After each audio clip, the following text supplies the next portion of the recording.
mabasang tanan, tanang gibantog nga kasulatan.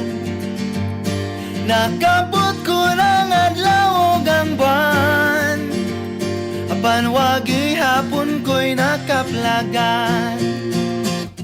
Nangahas na ko ngadto sa lawon, dito sulod ng dagko nga balon.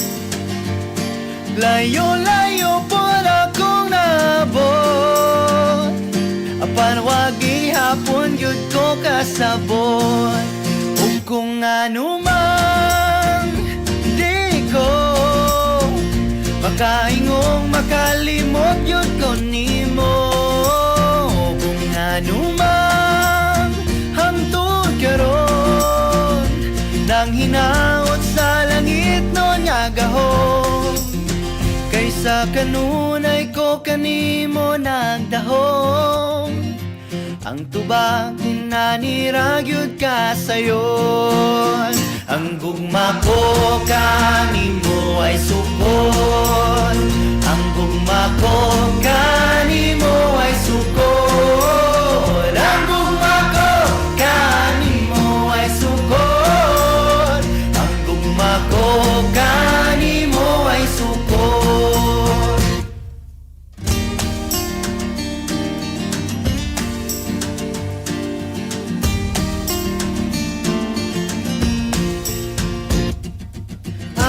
Nang nabati ang tanan, tanang tigpamulong nga balang, pamaba nila lunlang gamhanan, apan wagi hapon ko'y nakatunan. Ug kung ano man di ko makaingong makalimot yun ko nimo. Anumang hangtod karon, nang hinaot sa langit nun nga gahom, kaysa kanunay ko kanimo nagdahom. Ang tubang ginaniragyod ka sayon, ang gugma ko kanimo ay sukon, ang gugma ko kanimo ay sukon.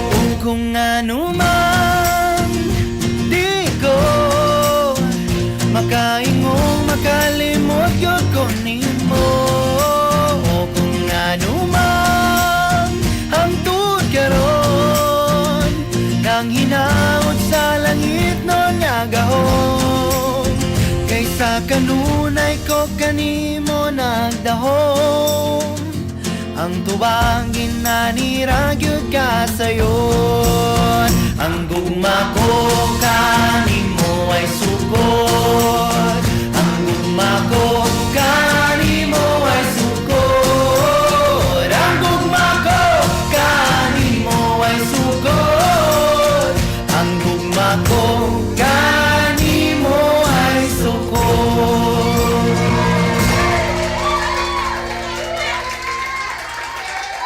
Ang gugma ko kanimo ay sukod, ang gugma ko kanimo ay sukod, ang gugma ko. Poems, short stories, and all things literature. Serving you literary delights. Storybites, bite-sized tales, endless possibilities. Good morning, everyone, and welcome to episode 1 of Storybites. In this program, we'll be exploring a diverse array of literary works. Today, we'll be starting off with 2 classic short stories, read by Yula Cinco and Caleb Berandoy. Yulang will read to us a short story by the Czech author Franz Kafka called A Hunger Artist. Originally titled Ein Hungerkünstler when it was published in 1922. Next, Caleb will read Shirley Jackson's The Lottery, considered to be one of the most famous American short stories since its publication in 1948. You can find the full text of these two works online, so you can read along while listening. We are also open to receive submissions to read your literary works on the show. Check the DYUP Sugbo page for more details. And now, let's listen to our first reading segment. Hello, my name is Yuwa Cinco, and today I will be reading A Hunger Artist, a short story by Franz Kafka. During these last decades, the interest in professional fasting has markedly diminished. It used to pay very well to stage such great performances under one's own management, but today that is quite impossible. We live in a different world now. At one time, the whole town took a lively interest in the hunger artist. From day to day of his fast, the excitement mounted. Everybody wanted to see him at least once a day. There were people who bought season tickets for the last few days and sat from morning till night in front of his small, barred cage. Even in the nighttime there were visiting hours, when the whole effect was heightened by torch flares.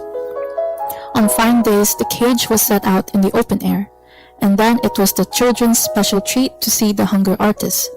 For their elders, he was often just a joke that happened to be in fashion.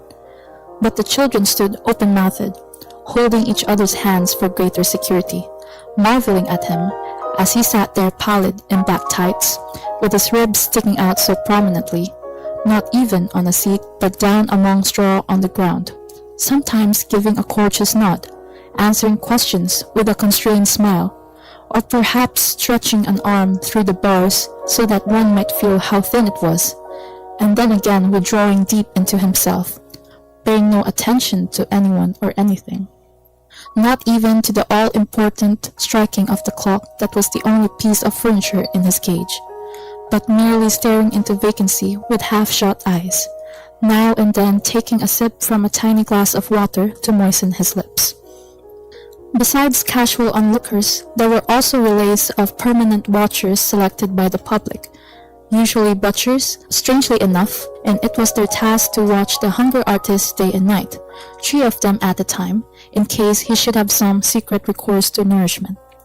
This was nothing but a formality, instigated to reassure the masses, for the initiates knew well enough that during his fast, the artist would never in any circumstances, not even under forcible compulsion, swallow the smallest morsel of food. The honor of his profession forbade it. Not every watcher, of course, was capable of understanding this. There were often groups of night watchers who were very lax in carrying out their duties and deliberately huddled together in a retired corner to play cards with great absorption, obviously intending to give the hunger artist the chance of a little refreshment, which they supposed he would draw from some private hoard. Nothing annoyed the artist more than these watchers. They made him miserable. They made his fast seem unendurable. Sometimes he mastered his feebleness sufficiently to sing during their watch for as long as he could keep going, to show them how unjust their suspicions were. But that was of little use. They only wondered at his cleverness in being able to fill his mouth even while singing. Much more to his taste were the watchers who sat close up to the bars, who were not content with the dim night lighting of the hall, but focused him in the full glare of the electric pocket torch given them by the impresario. The harsh light did not trouble him at all. In any case, he could never sleep properly, and he could always drowse a little, whatever the light, at any hour, even when the hall was thronged with noisy onlookers. He was quite happy at the prospect of spending a sleepless night with such watchers. He was ready to exchange jokes with them, to tell them stories out of his nomadic life, anything at all to keep them awake and demonstrate to them again that he had no eatables in his cage and that he was fasting as not one of them could fast. But his happiest moment was when the morning came and an enormous breakfast was brought to them, at his expense, on which they flung themselves with the keen appetite of healthy men after a weary night of wakefulness. Of course, there were people who argued that this breakfast was an unfair attempt to bribe the watchers, but that was going rather too far, and when they were invited to take on a night's vigil without a breakfast, merely for the sake of the cause, they made themselves scarce, although they stuck stubbornly to their suspicions. Such suspicions, anyhow, were a necessary accompaniment to the profession of fasting. No one could possibly watch the hunger artist continuously, day and night, and so no one could produce first-hand evidence that the fast had really been rigorous and continuous. Only the artist himself could know that. He was therefore bound to be the sole completely satisfied spectator of his own fast. Yet for other reasons he was never satisfied. It was not perhaps mere fasting that had brought him to such skeleton thinness that many people had regretfully to keep away from his exhibitions, because the sight of him was too much for them. Perhaps it was the satisfaction with himself that had worn him down. For he alone knew, what no other initiate knew, how easy it was to fast. It was the easiest thing in the world. He made no secret of this, yet people did not believe him. At best, they set him down as modest. Most of them, however, thought he was out for publicity, or else was some kind of cheat who found it easy to fast because he had discovered a way of making it easy, and then had the impudence to admit the fact more or less. He had to put up with all that, and in the course of time had got used to it.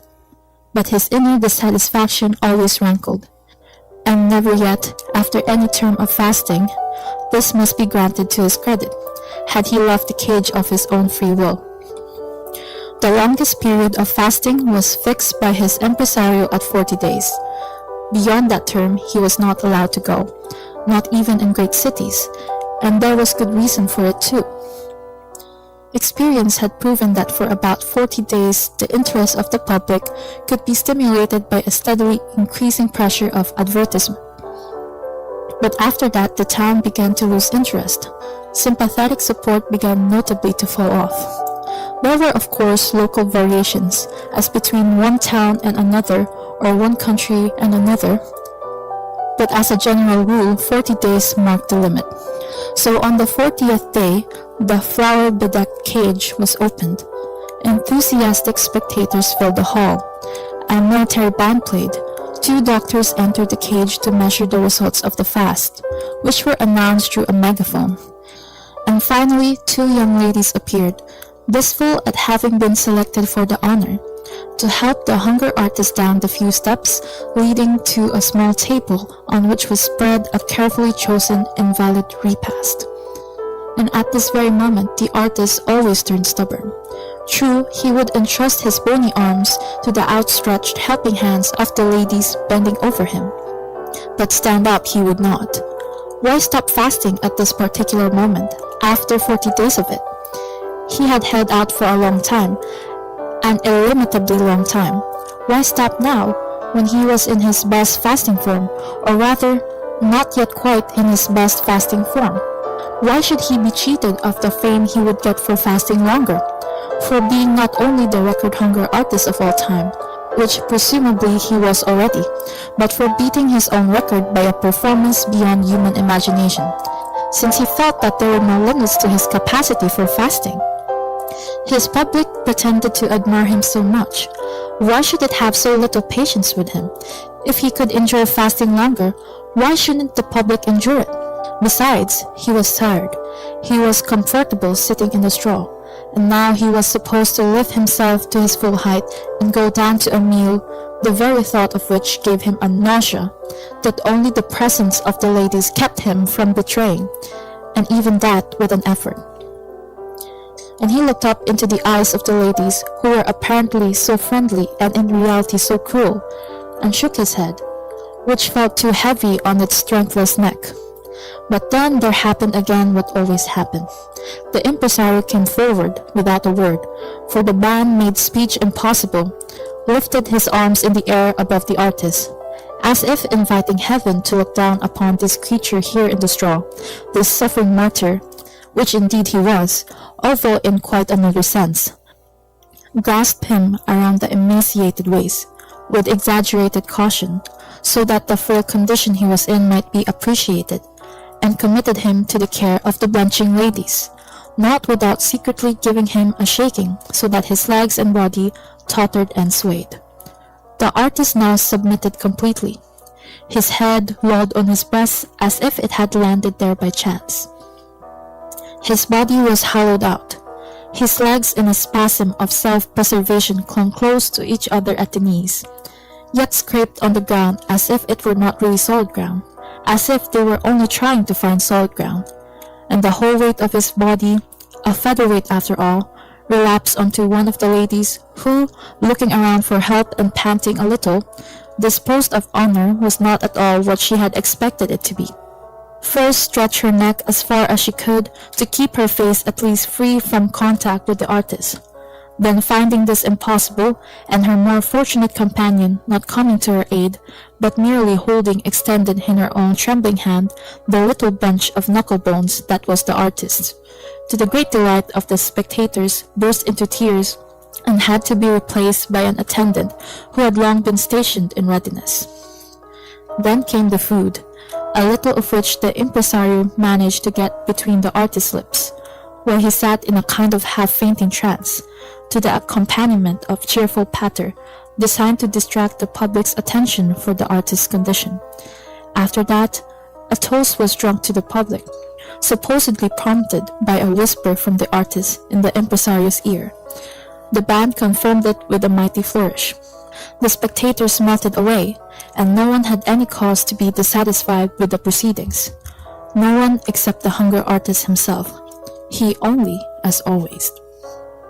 So he lived for many years, with small regular intervals of recuperation, in visible glory, honored by the world, yet in spite of that, troubled in spirit, and all the more troubled because no one would take his trouble seriously. And if some good-natured person, feeling sorry for him, tried to console him by pointing out that his melancholy was probably caused by fasting, it could happen, especially when he had been fasting for some time, that he reacted with an outburst of fury, and to the general alarm began to shake the bars of his cage like a wild animal. Yet the impresario had a way of punishing these outbreaks, which he rather enjoyed putting into operation. He would apologize publicly for the artist's behavior, which was only to be excused, he admitted, because of the irritability caused by fasting, a condition hardly to be understood by well-fed people. Then by natural transition he went on to mention the artist's equally incomprehensible boast that he could fast for much longer than he was doing. He praised the high ambition, the goodwill, the great self-denial undoubtedly implicit in such a statement, and then quite simply countered it by bringing out photographs, which were also on sale to the public, showing the artist on the 40th day of a fast, lying in bed, almost dead from exhaustion. This perversion of the truth, familiar to the artist though it was, always unnerved him afresh and proved too much for him. What was a consequence of the premature ending of his fast was here presented as the cause of it. To fight against this lack of understanding, against a whole world of non-understanding, was impossible. Time and again, in good faith, he stood by the bars listening to the impresario. But as soon as the photographs appeared, he always let go and sank with a groan back onto his straw, and the reassured public could once more come close and gaze at him. A few years later, when the witnesses of such scenes called them to mind, they often failed to understand themselves at all. For meanwhile, the aforementioned change in public interest had set in. It seemed to happen almost overnight. There may have been profound causes for it, but who was going to bother about that? At any rate, the pampered hunger artist suddenly found himself deserted on fine day by the amusement seekers, who went streaming past him to other more favored attractions. For the last time, the impresario hurried him over half Europe to discover whether the old interest might still survive here, all in vain, everywhere, as if by secret agreement, a positive revulsion from professional fasting was in evidence. Of course, it could not really have sprung up so suddenly as all that, and many premonitory symptoms which had not been sufficiently remarked or suppressed during the rush and glitter of success now came retrospectively to mind, but it was now too late to take any countermeasures. Fasting would surely come into fashion again at some future date, yet that was no comfort for those living in the present. What then was the hunger artist to do? He had been applauded by thousands in his time, and could hardly come down to showing himself in a street booth at village fairs. And as for adopting another profession, he was not only too old for that, but too fanatically devoted to fasting. So he took leave of the impresario, his partner in an unparalleled career, and hired himself to a large circus. In order to spare his own feelings, he avoided reading the conditions of his contract. A large circus with its enormous traffic in replacing and recruiting men, animals, and apparatus can always find a use for people at any time, even for a hunger artist, provided of course that he does not ask too much. And in this particular case anyhow, it was not only the artist who was taken on, but his famous and long-known name as well.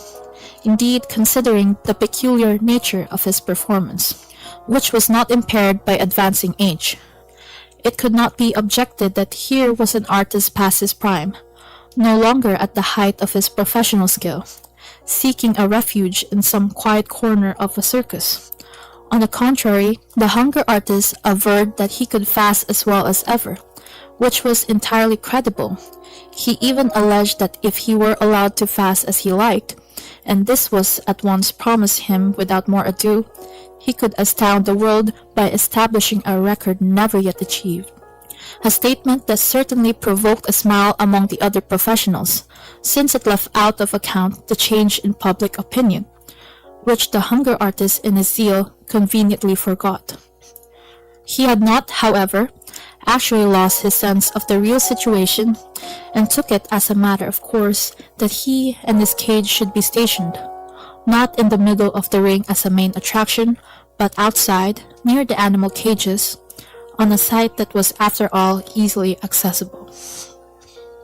Large and gaily painted placards made a frame for the cage and announced what was to be seen inside it.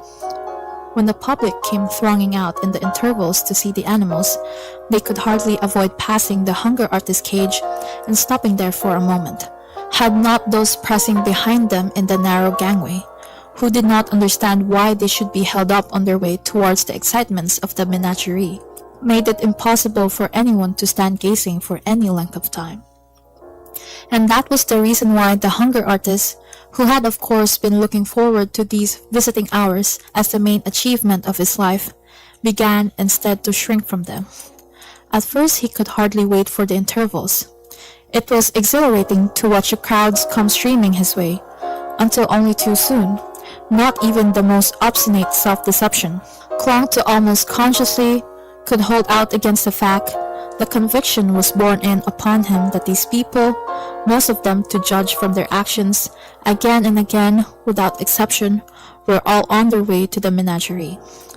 And the first sight of them from a distance remained the best. For when they reached his cage, he was at once deafened by the storm of shouting and abuse that arose from the two contending factions, which renewed themselves continuously. Of those who wanted to stop and stare at him, he soon began to dislike them more than the others, not out of real interest, but only out of obstinate self-assertiveness, and those who wanted to go straight on to the animals. When the first great rush was past, the stragglers came along, and these, whom nothing could have prevented from stopping to look at him as long as they had breath, raced past with long strides, hardly even glancing at him, in their haste to get to the menagerie in time. And all too rarely did it happen that he had a stroke of luck, when some father of a family fetched up before him with his children, pointed a finger at the hunger artist, and explained at length what the phenomenon meant, telling stories of earlier years, when he himself had watched similar but much more thrilling performances. And the children, still rather uncomprehending, since neither inside or outside school had they been sufficiently prepared for this lesson. What did they care about fasting? Yet showed by the brightness of their intent eyes that new and better times might be coming. Perhaps, said the hunger artist to himself, many a time, things would be a little better if his cage were set not quite so near the menagerie. That made it too easy for people to make their choice, to say nothing of what he suffered, from the stench of the menagerie, the animal's restlessness by night, the carrying past of raw lumps of flesh for the beast of prey, the roaring at feeding times, depressed him continually. But he did not dare to lodge a complaint with the management. After all, he had the animals to thank for the troops of people who passed his cage, among whom there might always be one here and there to take an interest in him, and who could tell where they might seclude him if he called attention to his existence and thereby to the fact that, strictly speaking, he was only an impediment on the way to the menagerie. A small impediment, to be sure, one that grew steadily less. People grew familiar with the strange idea that they could be expected, in times like these, to take an interest in a hunger artist, and with this familiarity the verdict went out against him. He might fast as much as he could, and he did so, but nothing could save him now. People passed him by. Just try to explain to anyone the art of fasting. Anyone who has no feeling for it cannot be made to understand it. The fine placards grew dirty and illegible. They were torn down. The little notice board showing the number of fast days achieved, which at first was changed carefully every day, had long stayed at the same figure, for after the first few weeks even the small task seemed pointless to the staff. And so the artist simply fasted on, as he had once dreamed of doing, and it was no trouble to him, just as he had always foretold. But no one counted the days, no one, not even the artist himself, knew what records he was already breaking, and his heart became heavy. And when once in a while some leisurely passerby stopped, made merry over the old figure on the board, and spoke of swindling, that was in its way the stupidest lie ever invented by indifference and inborn malice, since it was not the hunger artist who was cheating. He was working honestly, but the world was cheating him of his reward. Many more days went by, however, and that too came to an end. An overseer's eye fell on the cage one day, and he asked the attendants why this perfectly good cage should be left standing there unused with dirty straw inside it. Nobody knew, until one man, helped out by the notice board, remembered about the hunger artist. They poked into the straw with sticks and found him in it. "Are you still fasting?" asked the overseer. "When on earth do you mean to stop?" "Forgive me, everybody," whispered the hunger artist. Only the overseer, who had his ear to the bars, understood him. "Of course," said the overseer, and tapped his forehead with a finger to let the attendants know what state the man was in. "We forgive you." "I always wanted you to admire my fasting," said the hunger artist. "We do admire it," said the overseer affably. "But you shouldn't admire it," said the hunger artist. "Well, then we don't admire it," said the overseer. "But why shouldn't we admire it?" "Because I have to fast. I can't help it," said the hunger artist. "What a fellow you are," said the overseer. "And why can't you help it?" "Because," said the hunger artist, lifting his head a little and speaking, with his lips pursed, as if for a kiss, right into the overseer's ear, so that no syllable might be lost. "Because I couldn't find the food I liked. If I had found it, believe me, I should have made no fuss and stuffed myself like you or anyone else." These were his last words, but in his dimming eyes remained the firm, though no longer proud persuasion that he was still continuing to fast. "Well, clear this out now," said the overseer, and they buried the hunger artist, straw and all. Into the cage they put a young panther. Even the most insensitive felt it refreshing to see this wild creature leaping around the cage that had so long been dreary. The panther was all right. The food he liked was brought to him without hesitation by the attendants. He seemed not even to miss his freedom. His noble body, furnished almost to the bursting point with all that it needed, seemed to carry freedom around with it too. Somewhere in his jaws it seemed to lurk, and the joy of life streamed with such ardent passion from his throat that for the onlookers it was not easy to stand the shock of it. But they braced themselves, crowded around the cage, and did not ever want to move away. The end. Alright, that was A Hunger Artist by Franz Kafka. What I got from the short story is that the hunger artist seems to have some sort of like, he is seeking validation from others. Like, he wanted everyone to appreciate that, oh, he could fast for long periods of time.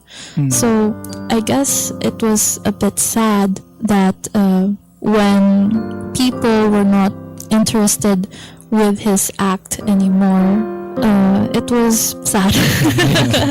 Sad. Siguro kanang there was a part, diba nga, there were children who approached his cage and wondered what they're looking at. Yeah. And so yeah, I guess his art or his craft is harder to appreciate. Especially yes. for the younger audience, because it's much more complicated than just looking at animals. Especially for children, no? And yeah, I guess that's why it also people lost interest in his art or his performances over time because of that, because it's a more complicated nga art, and like di siya nga like diretso lang nga, oh, like di siya ingon nga pleasing gid sa eyes. You have to understand like the deeper meanings of it. As an audience member, like once you see, okay, he's starving and makita niya ribs, like is there anything else that's gonna make you like, that's pulling you back to it? Like once you've seen it, you've kind of seen it all na. So maybe that's why when he was still in his height, like he was still like going from city to city, because like, you know, after 40 days, as the story says, like people kind of lose interest na in general. Also, what I got from this story too is that you should not lose yourself into your passion. I guess set boundaries, don't be too overwhelmed by it. Because it can be destructing and toxic if it gets too much. I guess everything is good, but only in moderation. I agree. I think maybe one interpretation could be that he was fulfilled by his passion, and that it was the world that, you know, didn't understand him. So the world was against him. And maybe there's a bit of a message there to be said about how people's like attention span became lower and lower, and how much that was a theme in Kafka's time, how much even more it is now in their time, like smartphones and SOCMED and 3-second like doom scrolling. Siguro nowadays like videos bro nga like fasting, they're like 2 hours long, or days, even 40 days nga live stream nga nag-fast lang siya, like gamay ra gig viewers compared gamay sa like you kind of wonder, like, would this still be an effective thing? Like, for example, the only other like faster that I know of is like, you know, Gandhi, and he fasted as like a form of protest. It's a hunger strike. Hunger strike. You don't really see that nowadays. Diba? That's true. Although not sure, pero kaila mo ni David Blaine katong magician nga. I am never familiar. reveals his secrets. Kat na siya mag-public stunts nga like katong nato one time gibury siya alive nya, wa siya eat for pila ka days, katong siya gibitay sa in the middle of a city. Wasa siya kaon so marga fasted siya. Siguro it. So I guess some elements still kind of survived, you know. That was Franz Kafka's A Hunger Artist, read by Yula Cinco. He is most well known for his stories Metamorphosis and The Trial, which you can read along with all his other works online. Vanderbilt University, for example, has a compilation of his tales, which are linked in the show notes. We'll be back with our second reading segment after a short message.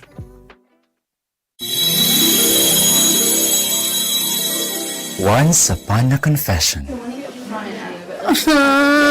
Wala man jud kay marantan sa akong feelings. Oy, I don't know sad. Asa mga yung advice?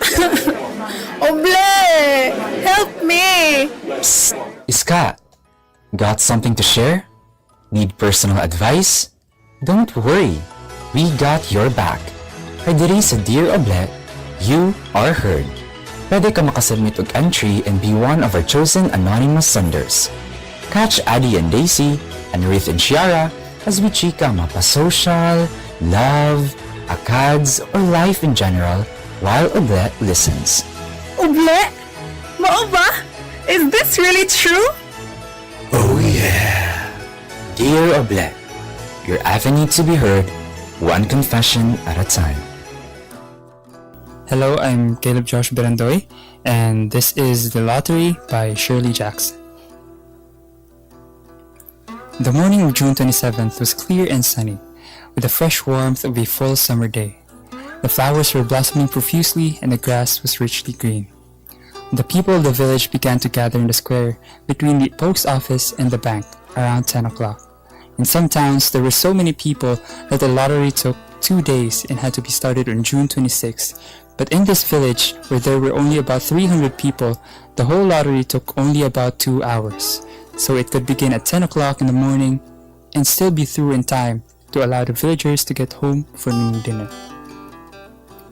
The children assembled first, of course. School was recently over for the summer, and the feeling of liberty sat uneasily on most of them. They tended to gather together quietly for a while before they broke into boisterous play, and their talk was still of the classroom, the teacher, of books and reprimands. Bobby Martin had already stuffed his pockets full of stones, and the other boys soon followed his example, selecting the smoothest and roundest stones.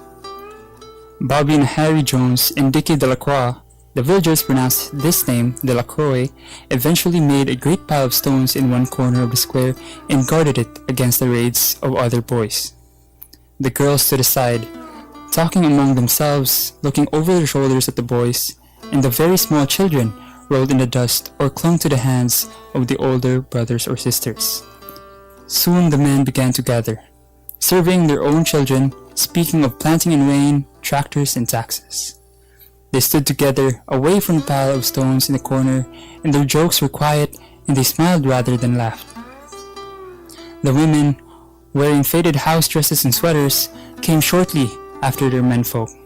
They greeted one another and exchanged bits of gossips as they went to join their husbands. Soon, the women standing by their husbands began to call to their children, and the children came reluctantly, having to be called 4 or 5 times. Bobby Martin ducked under his mother's grasping hand and ran, laughing, back to the pile of stones. His father spoke up sharply, and Bobby came quickly and took his place between his father and his oldest brother. The lottery was conducted, as were the square dances, the teenage club, the Halloween program by Mr. Summers, who had time and energy to devote to civic activities. He was a round-faced, jovial man, and he ran the coal business, and people were sorry for him because he had no children and his wife was a scold. When he arrived in the square, carrying the black wooden box, there was a murmur of conversation among the villagers, and he waved and called, "Little late today, folks."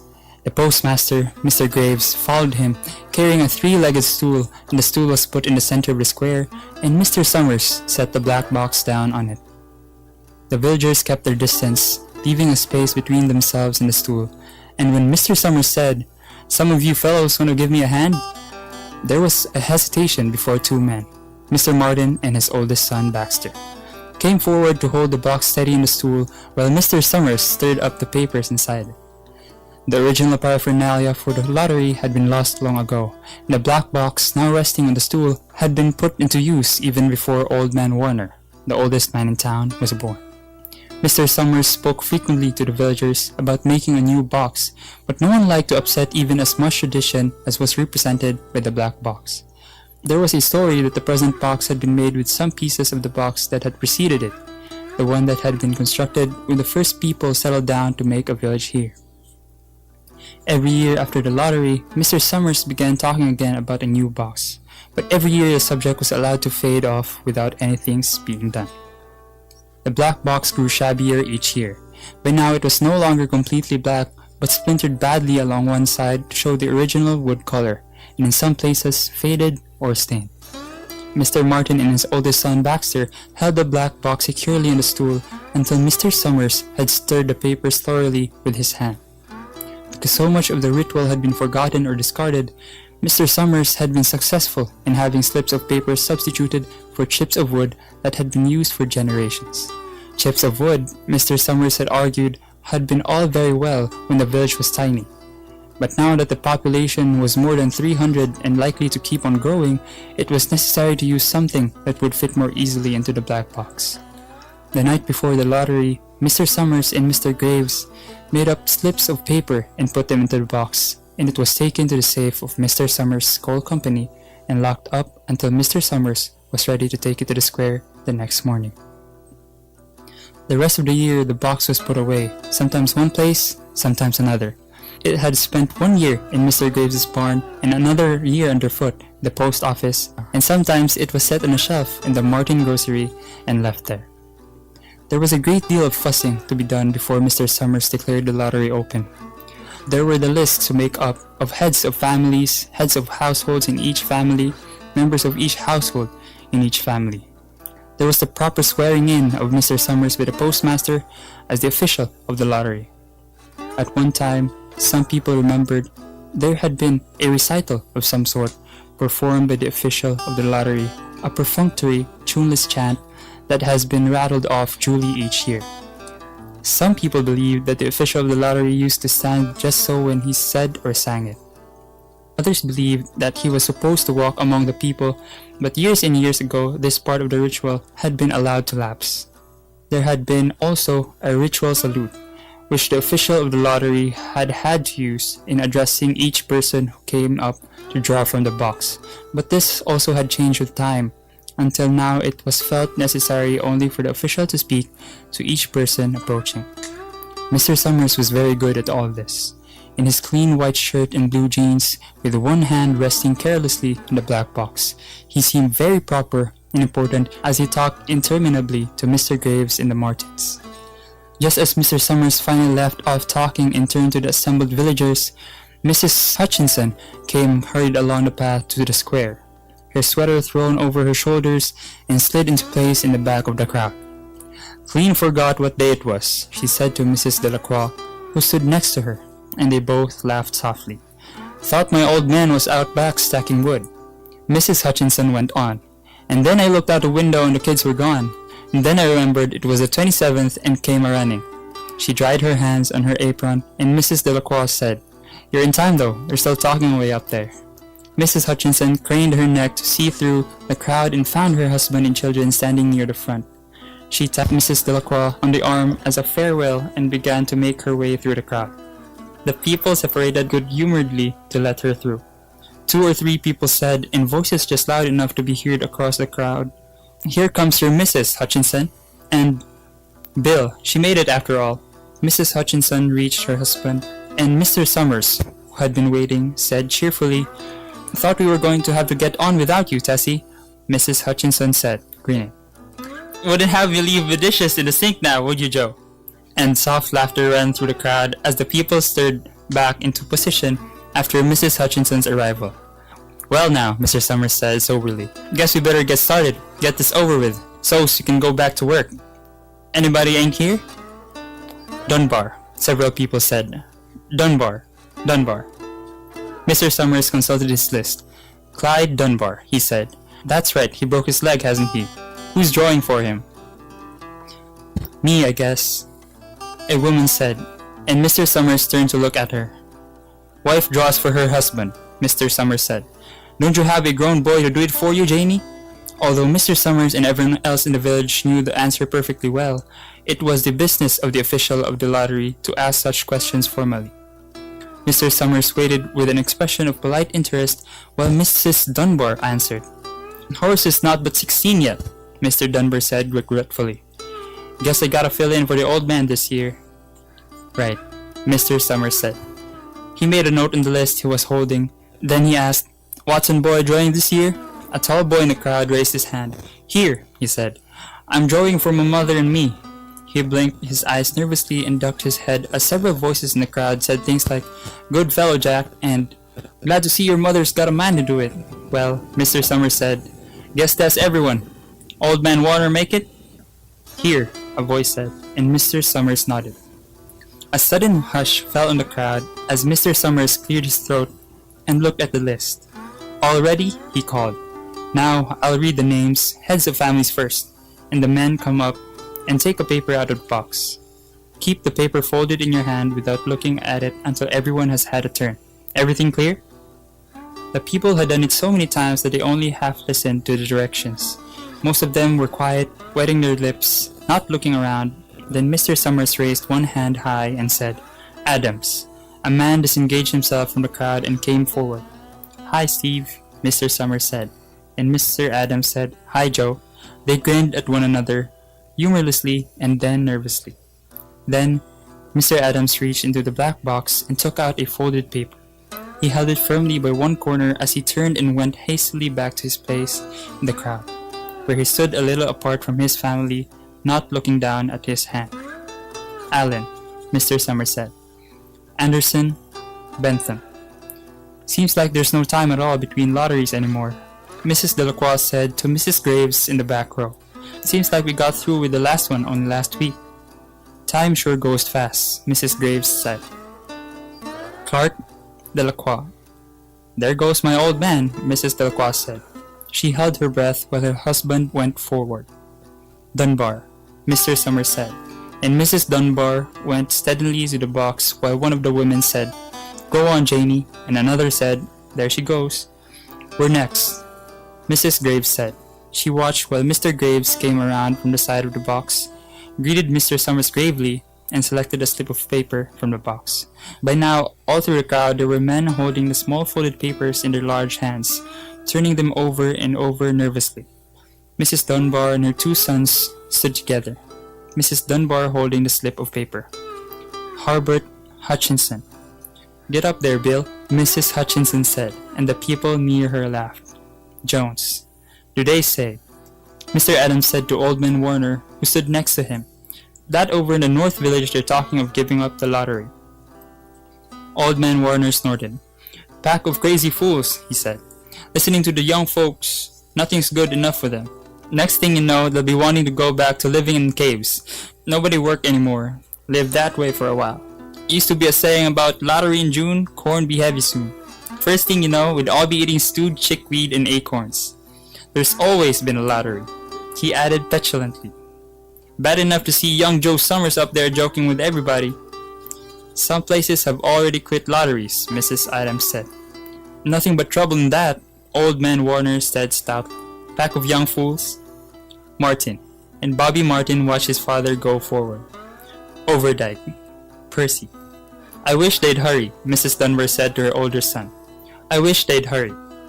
They're almost through, her son said. You get ready to run, tell Dad, Mrs. Dunbar said. Mr. Summers called his own name and then stepped forward precisely and selected a slip from the box. Then he called Warner. 77th year I've been in the lottery, Old Man Warner said as he went through the crowd. 77th time. Watson. The tall boy came awkwardly through the crowd. Someone said, Don't be nervous, Jack. And Mr. Summers said, Take your time, son. Zanini. After that, there was a long pause, a breathless pause, until Mr. Summers, holding his slip of paper in the air, said, All right, fellows. For a minute, no one moved, and then all the slips of paper were open. Suddenly, all the women began to speak at once, saying, Who is it? Who's got it? Is it the Dunbars? Is it the Watsons? Then the voices began to say, It's Hutchinson! It's Bill! Bill Hutchinson's got it! Go tell your father, Mrs. Dunbar said to her older son. People began to look around to see the Hutchinsons. Bill Hutchinson was standing quiet, staring down at the paper in his hand. Suddenly, Tessie Hutchinson shouted to Mr. Summers. You didn't give him time enough to take any paper he wanted. I saw you. It wasn't fair. Be a good sport, Tessie, Mrs. Delacroix said, and Mrs. Graves said, all of us took the same chance. Shut up, Tessie, Bill Hutchinson said. Well, everyone, Mr. Summers said, that was done pretty fast, and now we've got to be hurrying a little more to get done in time. He consulted his next list. Bill, he said, you draw for the Hutchinson family. Got any other households in the Hutchinsons? There's Dawn and Ava, Mrs. Hutchinson yelled. Make them take their chance. Daughters draw with their husbands' families, Tessie, Mr. Summers said gently. You know that as well as anyone else. It wasn't fair, Tessie said. I guess not, Joe, Bill Hutchinson said regretfully. My daughter draws with her husband's family. That's only fair, and I've got no other family except the kids. Then, as far as drawing for families is concerned, it's you, Mr. Summers said in explanation. And as far as drawing for households is concerned, that's you too, right? Right, Bill Hutchinson said. How many kids, Bill? Mr. Summers asked formally. 3, Bill Hutchinson said. There's Bill Jr. and Nancy, and little Dave, and Tessie and me. All right then, Mr. Summers said. Harry, you got their tickets back? Mr. Graves nodded and held up the slips of paper. Put them in the box then, Mr. Summers directed. Take Bill's and put it in. I think we ought to start over, Mrs. Hutchinson said, as quietly as she could. I tell you, it wasn't fair. You didn't give him enough time to choose. Everybody saw that. Mr. Graves had selected the 5 slips and put them in the box, and he dropped all the papers but those onto the ground, where the breeze caught them and lifted them off. Listen, everybody, Mrs. Hutchinson was saying to the people around her. Ready, Bill? Mr. Summers asked, and Bill Hutchinson, with one quick glance around at his wife and children, nodded. Remember, Mr. Summers said, take the slips and keep them folded until each person has taken one. Harry, you help little Dave. Mr. Graves took the hand of the little boy who came willingly with him up to the box. Take a paper out of the box, Davy, Mr. Summers said. Davy put his hand onto the box and laughed. Take just one paper, Mr. Summers said. Harry, you hold it for him. Mr. Graves took the child's hand and removed the folded paper from the tight fist and held it while little Dave stood next to him and looked up at him wonderingly. Nancy next, Mr. Summers said. Nancy was 12, and her school friends breathed heavily as she went forward, switching her skirt, and took a slip daintily from the box. Bill Jr., Mr. Summers said, and Billy, his face red and his feet overlarge, nearly knocked the box over as he got a paper out. Tessie, Mr. Summers said. She hesitated for a minute, looking around defiantly, and then set her lips and went up to the box. She snatched the paper out and held it behind her. Bill, Mr. Summers said, and Bill Hutchinson reached into the box and felt around, bringing his hand out at last with a slip of paper in it. The crowd was quiet. A girl whispered, I hope it's not Nancy, and the sound of the whisper reached the edges of the crowd. It's not the way it used to be, Old Man Warner said clearly. People ain't the way they used to be. All right, Mr. Summers said. Open the papers. Harry, he opened little Dave's. Mr. Graves opened the slip of paper, and there was a general sigh through the crowd as he held it up, and everyone could see that it was blank. Nancy and Bill Jr. opened theirs at the same time, and both beamed and laughed, turning around to the crowd and holding their slips of paper above their heads. Tessie, Mr. Summers said. There was a pause, and then Mr. Summers looked at Bill Hutchinson, and Bill unfolded his paper and showed it. It was blank. It's Tessie, Mr. Summers said, and his voice was hushed. Show us her paper, Bill. Bill Hutchinson went over to his wife and forced a slip of paper out of her hand. It had a black spot on it. The black spot Mr. Summers had made the night before with a heavy pencil in the coal company office. Bill Hutchinson held it up, and there was a stir in the crowd. All right, folks, Mr. Summers said. Let's finish quickly. Although the villagers had forgotten the ritual and lost the original black box, they still remembered to use stones. The pile of stones the boys had made earlier was ready. There were stones on the ground with the blowing scraps of paper that had come out of the box. Mrs. Delacroix selected a stone so large she had to pick it up with both hands and turned to Mrs. Dunbar. Come on, she said. Hurry up. Mrs. Dunbar had small stones in both hands, and she said, gasping for breath, I can't run at all. You have to go ahead and I'll catch up with you. Children had stones already, and someone gave little Davy Hutchinson a few pebbles. Tessie Hutchinson was in the center of a cleared space by now, and she held her hands out desperately as the villagers moved in on her. "It isn't fair," she said. A stone hit her on the side of the head. Old man Warner was saying, come on, everyone." Steve Adams was in the front of the crowd of the villagers, with Mrs. Graves beside him. "It isn't fair, it isn't right," Mrs. Hutchinson screamed, and they were upon her. The end. So that was The Lottery by Shirley Jackson. Right, so what did you guys think of the story, man? Oh my god, that was dark. I was Really not expecting the ending. Yes. I thought by lottery they meant like, lottery na kay madaog. Yes. But Another thing happened. Pero sila nadaog ginoon, pero lain nila Yun nadaog. ang ultimate prize. the ultimate prize instead the ultimate prize.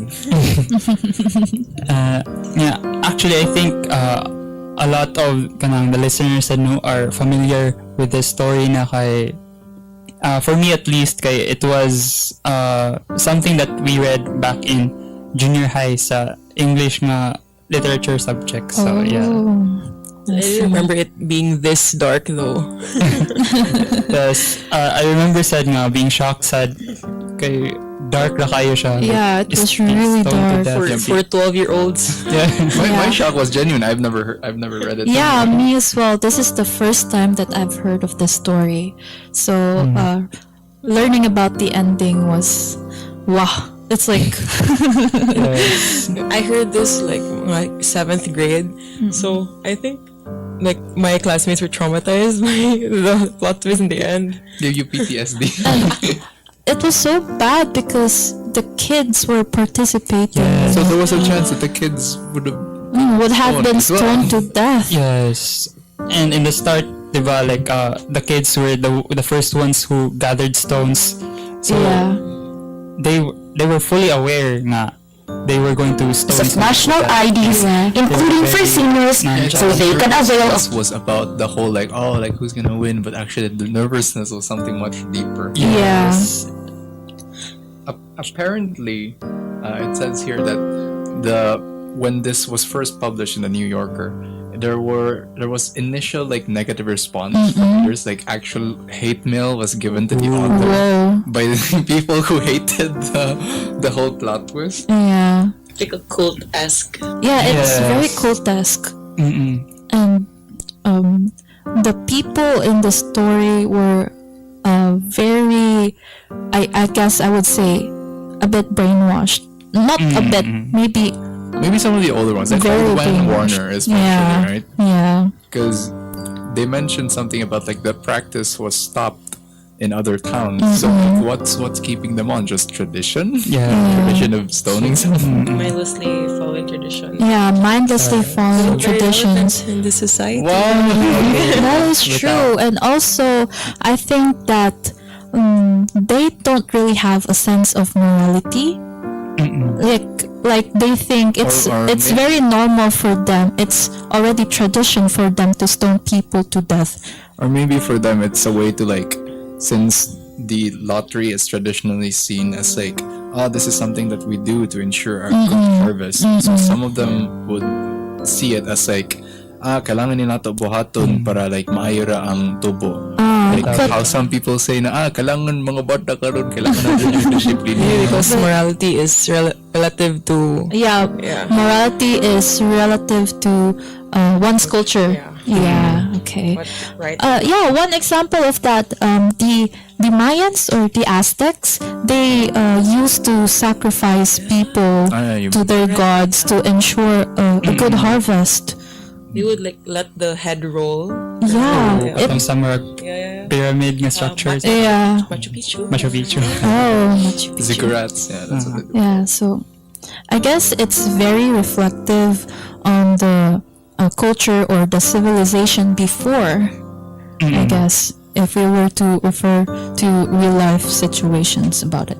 Also, please don't teach this to 7th graders or 8th graders. Remove it from the curriculum. Or maybe you just keep here is a content warning. Yeah. I think ang purpose ng story kay pa-analyze say meaning. I don't really remember kasi mga grade 7 my God, they could have chosen like a different story. Or maybe it's a way to show sana, here's an idea that like maybe tradition is not like a good thing. Yeah, all the it's time. not a good thing Like all the here's an time. extreme example. Yes. So, mo gina dangers of mindlessly following tradition. Do you think if when we grow old, do you think you guys might become like old man Warner? Like, did you see any of the other like old people there like go against the tradition? No. Like, I don't really see that, right? Yeah. Yeah. Do you think it's inevitable that as we grow older, that we might become more traditionalist, more conservative? Actually, honestly, I think this happens in every generation. Or maybe like the people that grew old enough to be tired of this have already left, perhaps, for one of the other towns that stopped the practice. So the people that remained are the people who Perhaps. still condone it. Perhaps, hopefully, it was not explicitly stated Yeah. in the story, but Yeah, we it's can part of the only world building. we can only imagine maybe some people like they had some sort of enlightenment that this practice is not good, we should just move somewhere else where this practice is not done. Another thing sad kay katong si Tessie Hutchinson, siya may na stone to death, no? Yeah. Kanang Yeah. dili sad siya ingon nga willing ra sad ba nga siya ang i-stone kay di ba nagkuhan siya nga it's not fair. Yeah, it's not fair. So it shows sad nga That. ay kanang mahadlok ipon or people in that town or village still fear nga being stoned but they willingly stay there. Or maybe Tessie was just kanang screaming or shouting nga it's not fair because It's not nga fair. Yeah. feel niya nga girig ang lottery or something. Or maybe ang uban sad na I think na like okay ra yung system as long as dili sila ang Dili nadamay. sila. But once sila Yeah. nang nadamay, then dila pa lang sila mag-complain ba? I guess the reaction came because she was the one who got chosen. I think the word okay, the concept of right and wrong is relevant sad sa Yeah. whatever na not accept as truth sa ilang like society and culture. Positive like muna ni siya, muna gini ang end sa like life na to. Mong lottery ta and then one gets to be stoned to death. So na-accept na siya as like true. Yeah. Okay na ni siya, this is right because you've been doing this for so long. What This is wrong? ethic stuff. Ethical relativism. Yeah, It ethical really brings the relativism. questions of like, is this something to be condoned? Or like if say the context was different. Like, Yeah. what if this was a practice done by like an indigenous tribe? Like would we condone this practice? Or would we as like ethical relativism, or do we try and like stop it as like, this is murder, guys? Yeah. I guess it's something to chew on. Something to really think about. Something to chew on. Storybites. Oh my god. Storybites! Exactly!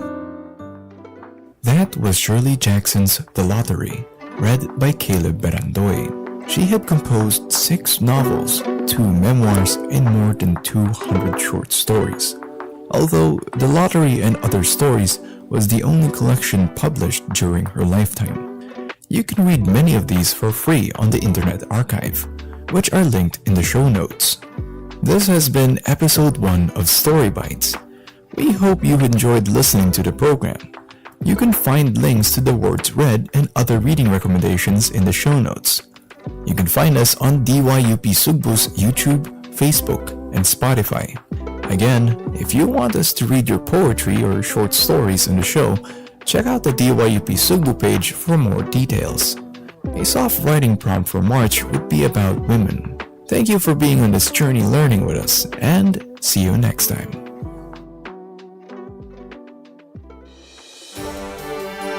Live on air from the University of the Philippines Cebu radio booth in service of the people. This is 98.9 DYUP Sugbo, Kaubado mo.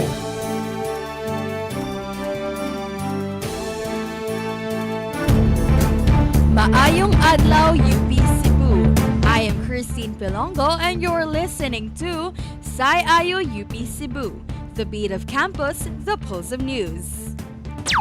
For the headlines, groups protest Chacha and Marcos Jr. administration amid EDSA anniversary absence. Senior citizens benefit with expanded Centenarian Act. FASO kicks off Mindworks. Liza Soberano attends the SAG Awards for the first time. USC Golden Tigresses stunned DLSU Lady Spikers with a 5-set victory. Today is Tuesday, February 27, 2024. Time check, it's 12:01 in the noon. Good morning and good noon mga eskolar ng bayan, and to our fellow listeners both online and on demand. The sun is still scorching hot along with our stories prepared for today. There is so much in store for today along with our stories, as we will be graced later on with Jasper Villasin from the Fine Arts Organization as our guest for today. So stay tuned for our discussion later on, as we will be talking about their activities and everything we can look out for in this week's Mindworks. Now for the top stories. Groups protest Chacha and Marcos at Junior Administration amid EDSA anniversary absence. Despite the non-celebration of the EDSA People Power anniversary this year, last Sunday, progressive groups protested against President Ferdinand Bongbong Marcos Jr.'s administration, particularly opposing the proposed constitutional amendment. According to Bagong Alyansang Makabayan or Bayan Central Visayas Chairperson Jaime Paglinawan, around 300 protesters gathered at the Fuente Osmeña Circle at morning. Protesters marched through Cebu city streets to Colon Street while carrying their placards and banners containing their calls for urgent action from the administration on pressing issues. The groups highlighted their call against the proposed charter change or Chacha, as it sparked controversy due to its perceived threat it poses to democratic institutions and human rights. Paglinawan also added that Chacha only benefits the political elite and those with high societal influence. He argued that the passage of Chacha will only prosper neoliberal policies, including privatization, deregulation, and denationalization of business ownership. For the national news, senior citizens get benefit with the expanded Centenarian Act. Senior citizens will soon be getting a 10,000 peso cash gift upon reaching the age of 80 and every 5 years after until the age of 95 under the newly signed expanded Centenarians Act. Here is Ray Marie Albania for the details.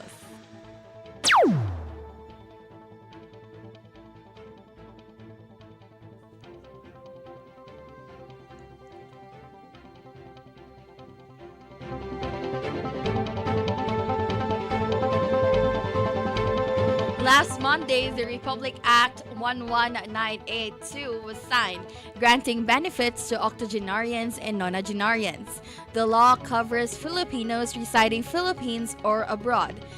This new law for seniors expands the coverage for the current RA 10868 or the Centenarians Act of 2016, which entitles Filipinos aged 100 years old with a cash gift worth 100,000 pesos. One of the authors of the House version of the law, Representative Alfred de los Santos from the Ang Provinciano Party List, urged the Philippine Statistics Authority to expedite the issuance of national IDs, including for seniors, so they can avail of the cash grant while the elderly database is still being set up. For the latest happenings in UP Cebu, FASO kicks off Mindworks. Last Monday, the Fine Arts Students Organization of UP Cebu initiated this year's Crazy Day Parade. This stunt was a part of the organization's Mindworks 38 Extravaganza with the theme Buang Buangon ang Buang. Here is Maine Marmol for the latest updates. Of national IDs, including for seniors, so they can avail of the cash grant while the elderly database is still being set up. Ray Marie Albania, DYUP Sugbo, kauban nimo.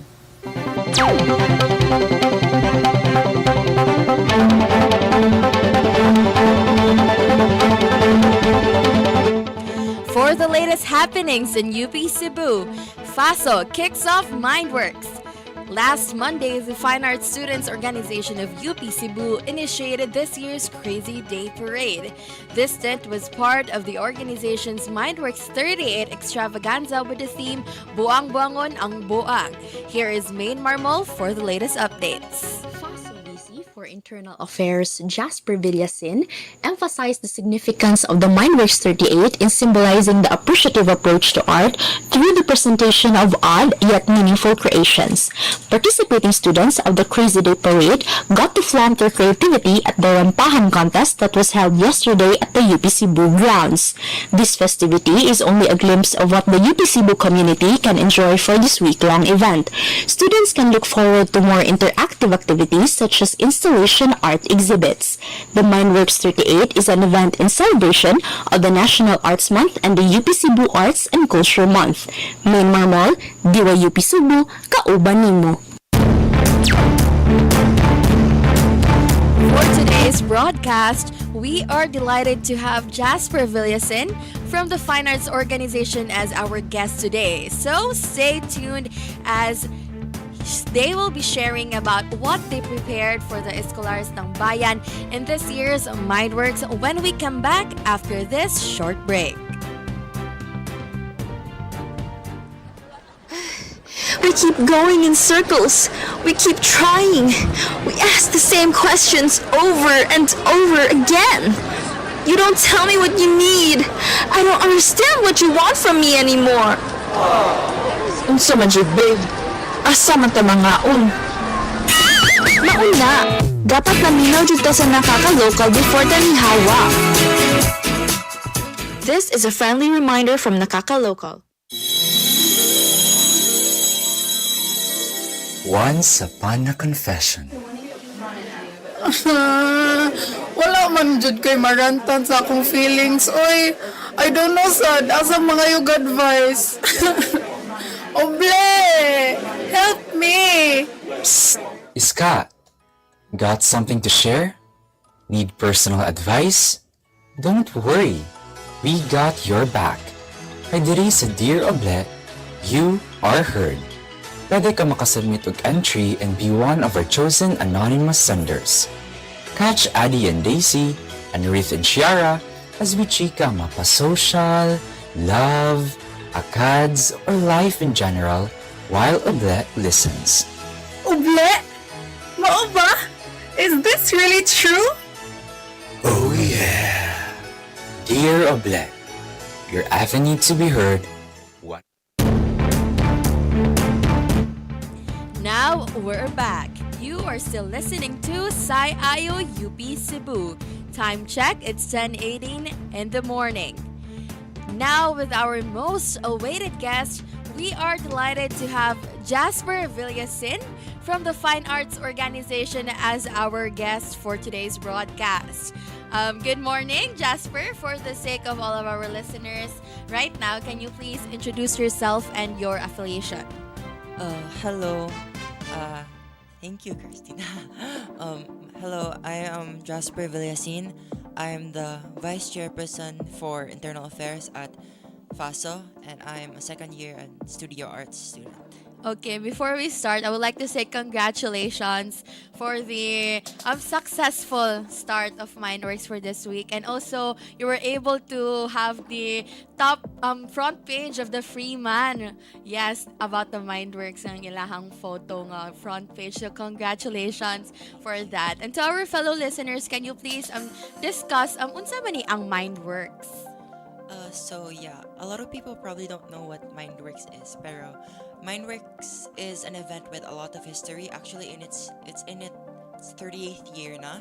So it started many years ago, I think around 38 years ago. So it started out as an activity in class, and it somehow evolved into this event where it is an avenue where people can be exposed to newer forms of experimental art like installation art, performance art, and it can also be like a venue for creativity where students, not only here in the fine arts here in UP Cebu, but fine arts students from all throughout Cebu can gather and really foster their creativity through activities like mural art, a competition which we also have this year, and other activities. Okay, so speaking of activities, what have you in store for this week, man, for Mindworks? Oh, we have a lot. So just yesterday we had our Crazy Day parade and Rampahan, which celebrates Crazy Day, which is an annual event also that happens during Mindworks. And today we have our installation production and mural art production, because this week we also have our installation art and mural art competition. So it's very interesting because our mural art competition, throughout the years we've only been limited to the students here in Fine Arts FASO, but now we are extending to other schools. Actually, we have participants from CTU, and that's thanks to the Cebu Art Student Meetup, which we'll get to later also. And we also have the installation art competition, which is also a yearly thing, and it's actually done by block. So you can expect a lot of large-sized works by the end of the week, because everything from these competitions will be showcased this Saturday. So yeah, and then on Wednesday we have 2 art talks at the Sanctum there at the Hoya Gallery, and we have a lot of esteemed guests. I believe we have Yes. a lot. A lot. Be sure Daghang taog check. mga guests nga. I look forward for this Yeah. week. And then we also have this Thursday, we still have a continuation for our mural art production and installation art. And Friday, we have very exciting stuff because we have the merch sale here at the Hoya Gallery. So we actually have a lot of people coming in to join this merch sale, not only here in UP Cebu in FASO, but we have a lot from other schools and other local businesses who are joining in this. So it's really exciting. And aside from the merch sale, we also have the garage sale here at the lobby at undergrad building. So the garage sale, it's also, I believe, a yearly thing that's done, wherein our works that we donate to the Hoya Gallery, and they're gonna be basically like selling it, somewhat like a garage sale. So this is a great opportunity for those who do not really have access to going to all the galleries and buying art. So for those who want to buy affordable art that they want to have a special place in their homes, they can easily do so at the garage sale. So yeah, and we also have the judging for the installation art and the mural art competition, and then we also have the opening for our zine exhibition. So if you guys know what a zine is, it's basically an art book magazine for where we can show our art. So yeah, so it's like a mini exhibit, and the opening is this Friday at 6 p.m. at the Hoya Gallery. And this zine exhibition is being participated by the PASO, the students, because this is actually like the first zine exhibition here at done by us at the PASO. So it's really exciting. And lastly, at Saturday, this is really a jam-packed day because a lot is going on. So in the morning of March 2, we have the Cebu Art Students Meetup welcoming program. So as I've mentioned earlier, this Mindworks is really integrated with a lot of art students from other schools and art lovers from everywhere in Cebu, because we have the Cebu Art Students Meetup. So the Cebu Art Students Meetup is basically something that we've initiated just this year lang, but it's been in the works for a very long time now. And it's basically just a meetup or an organization or a gathering of these art students here in Cebu, and we really want to gather these art students and art lovers, because we're not really a lot here in Cebu, and there's a few schools that offers fine arts program. So we want to make a collective wherein we can find power in each other and opportunities, so that we can uplift the art community here in Cebu. And it's really important to do that because we're the future of the art community here in Cebu and also in the Philippines. So it's very exciting, and we have actually a lot of schools already in our roster that have joined us, and it's really exciting. So we have Canvas from CTU, and we also have, let me check. Okay. We have actually Canvas from CITU and Graphic Artists Organization from CTU, and we also have CASA from Southwestern University, and we also have iAcademy, their organizations from Casa del Tura, and those are the schools so far. And it's really exciting because we actually met with these students face to face. We had meetings throughout February, and it was really nice to meet with these very passionate people and talk about how we are going to express our creativity and like have it foster through future plans and opportunities. And it's really nice to have Cebu Art Student Meetup be the catalyst, to be the start of this. And so we will have the delegates will be attending this welcoming program, and I think a lot of people actually from outside UP Cebu. So that's very exciting. And also we have a lot of workshop sessions throughout the day. We have the printmaking workshops at workshop 3, and we also have hand-built pottery workshops at workshop 2. So a lot of people are excited for this. Is it for free? I believe it's for registration. And lastly, we also have a live nude drawing session here at the Performing Arts Hall, and I believe this one is also free admission. So and aside from the workshops, we also have art history quiz, just like last year. So it's basically an art history quiz where we can test how well you know your art history. So it's very helpful if you have a class in art history. Sure. And also we have our collaborative mural for the Cebu Art Student Meetup, where we can gather and make art for the mural. So it's gonna be a very exciting collaborative work with other schools, art students. And we still have our merch sale and our garage sale, and of course we have our performance art night, which is basically like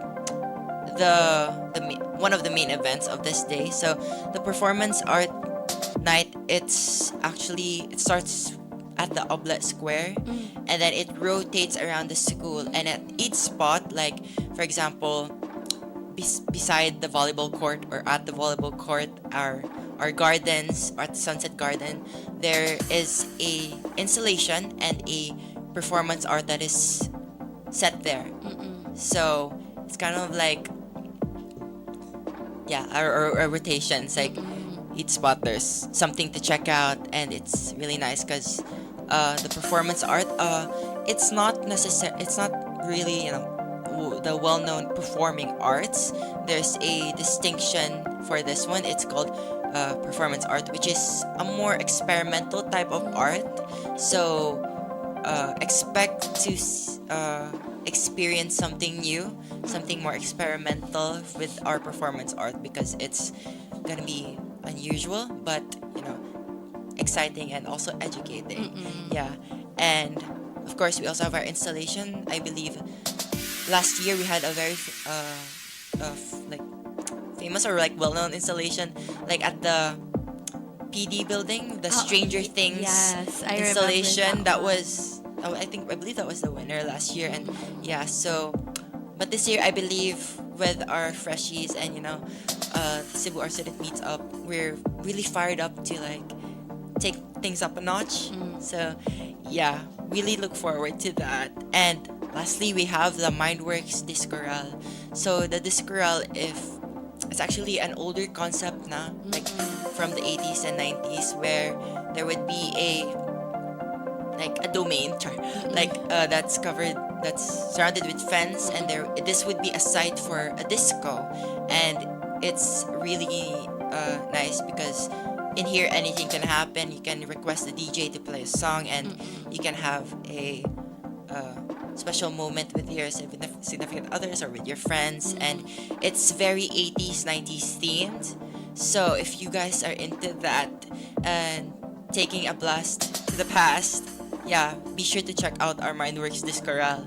And yeah, this year it's called Mindworks Discoral Buang Buangon na Baile, because this year's Mindworks theme is Buang Buangon ang Buang. So I would like to share around that theme. So Buang Buangon ang Buang, I've said this in the introduction yesterday, but you might be thinking, oh, buang buangon ang buang. That's kind of crazy.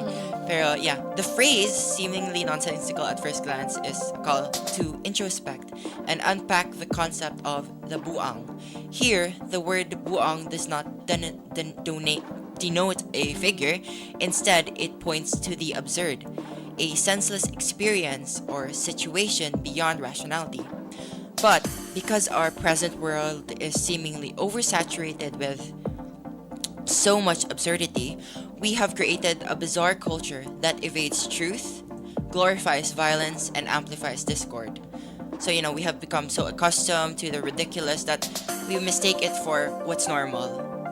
So the theme, Buang Buangon ang Buang, it urges people to interrogate this deceptive facade, unveil the buang for what it is, and break free from it. So, it's really time to rise up against these, illusions and delusions in our society, and really tackle these social issues, because these are happening.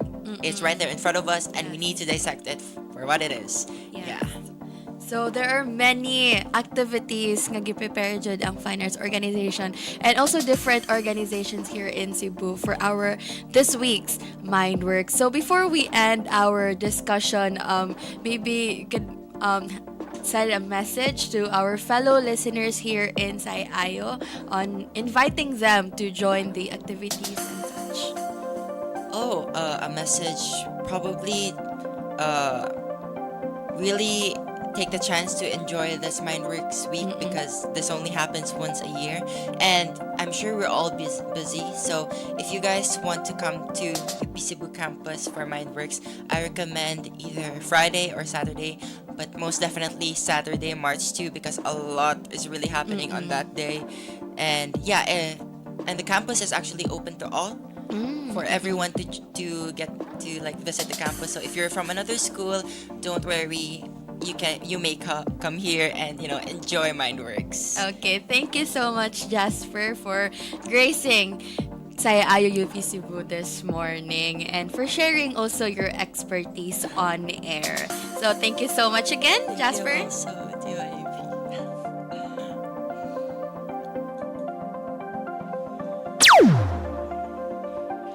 Now for the latest chicas in the world of show business. Liza Soberano attends the SAG Awards for the first time. We have our resident chicadora Mabel Aton for the latest updates.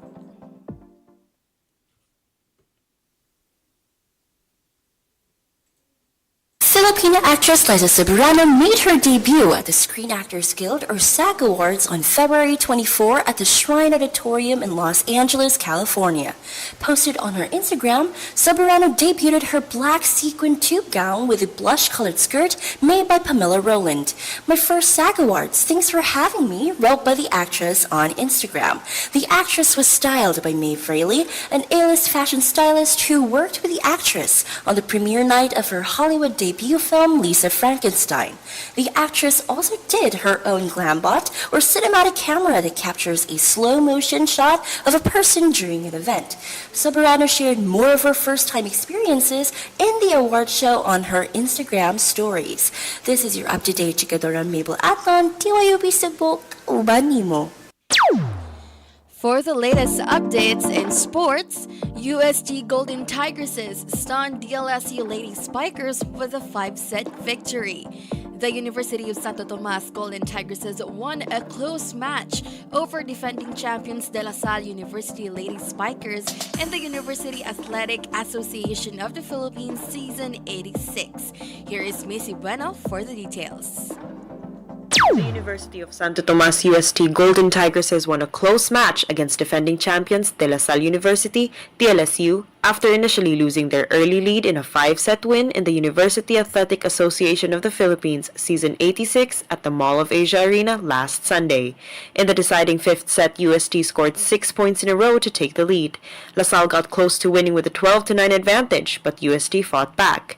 Anggepoyo sparked a comeback followed by Margaret Banagua's finishing move, helping the Golden Tigresses win 15-12.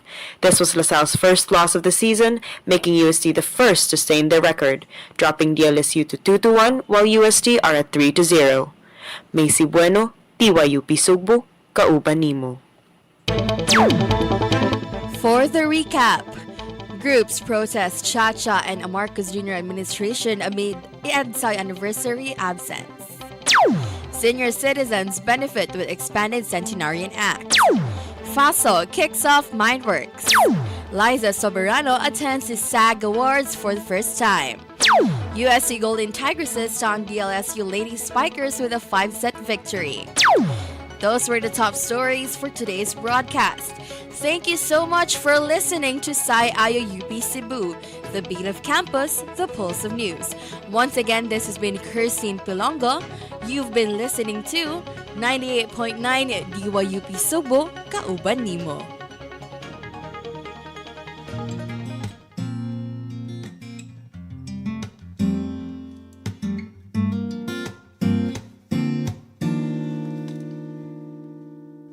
May pasa akong mga damgo, aduna pa'y ikaw ug ako. Ukon mauman gani may bagong matukog balik, ukawar ako buwag na mo. Kuyog-kuyog pa kunin yung duha, sungog-sungogon ka. Pa as if nga gikilig, apan di ay nagsakit. Di ta uyab, walay ikaw ug ako, apan kung magselos ko. Ayaw pagbuot, sige na lang taanig, ha, ha, ha, katawa. Ha, ha, ha, hasula ning kahimtanga.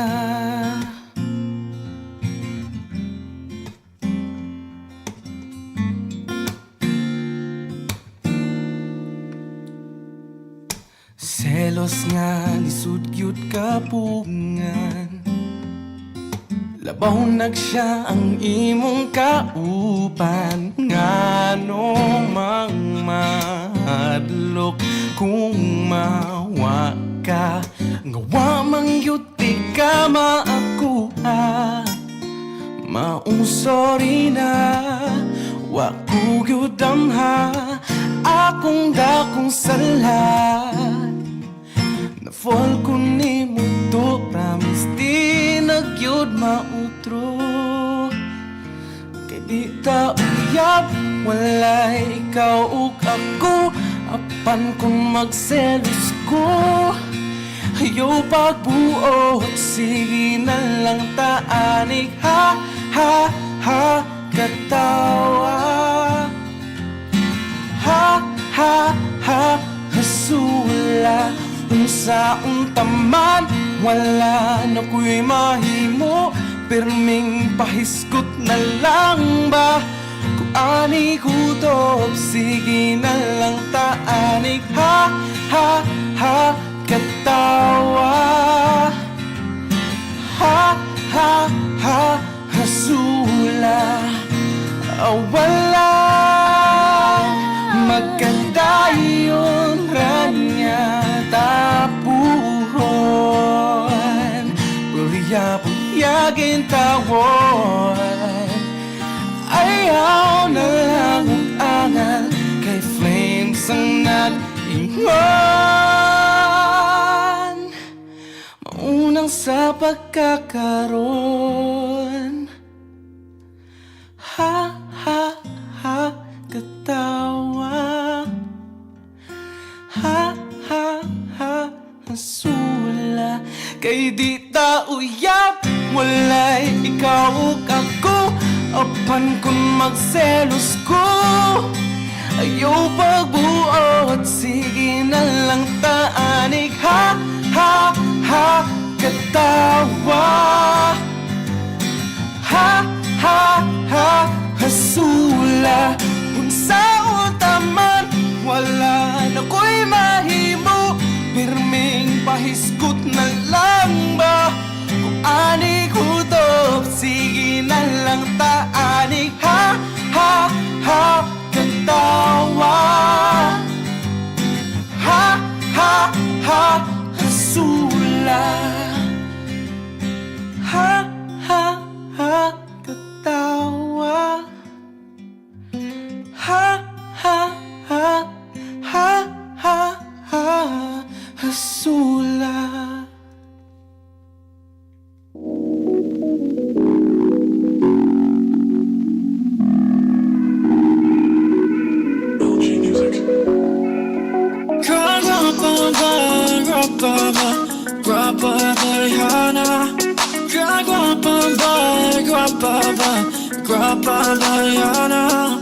Oh, masaka ng sayo, rasa hindi. At tutamay warte, wala ko'y pakeo. Bahala ulayo, basta kuyo lang ka na ko. Basta kuyo lang ka na ko. Dugo lang takinay sa diskasyon mong ikayo. Kung itog maayo, basin matagang ka dito. Wala na problema kung matagang ka rin ako. Sa kundi ka, basta siya tubay tingali ko. Palamig ang king. Oh, di palamigin, para di ka mabilin. Gusti ako maayaw basin. Tugin na mo niya ka dito kay bugno kayong weather. Kay we are together. Bisag boy forever dito sa TCH. Padayo lang tang sa kakay. Kibaw na ka nga ako ara ka. Kagwapa ba, kagwapa ba, kagwapa ba yana. Kagwapa ba, kagwapa ba, kagwapa ba yana. Oh, masama lang sa'yo. Tagal warte, wala ko'y pakeo. Bahala ulayo, basta kuyo lang ka na ko. Basta kuyo lang ka na ko. Bisag pila ka kilometro ang gilayon ato nang atoon. Atong motor basta nindot ang panahon. Basta nilang mukuhan, safety na tang tanan no. Hina-hina ng tagay, tanaw na sa view. Mga bukiro, kahoy makawala sa kakapoy. Dagan kay ko para pagakin sa bida. Imong kagwapa, dalagang Pilipina. Kagwapa ba, kagwapa ba, kagwapa ba yana. Oh, kagwapa ba, kagwapa ba, kagwapa ba yana. Oh, masaka lang masay, ray sa inday. Tatabal wakte, wala rin pakeo. Bahala ulayo, basta kuyo lang kanako. Basta kuyo lang kanako.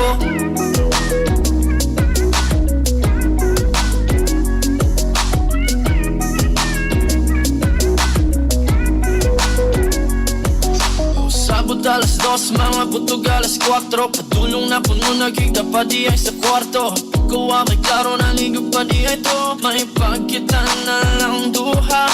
Kay masalo pati ka. Kagwapa ba, kagwapa ba, kagwapa ba yana. Kagwapa ba, kagwapa ba, kagwapa ba yana. Oh, masaka lang sa'yo. Sa inday, at tagal warte, wala ko'y pakeo. Bahala ulayo, basta kuyo lang ka na ko. Basta kuyo lang ka na ko.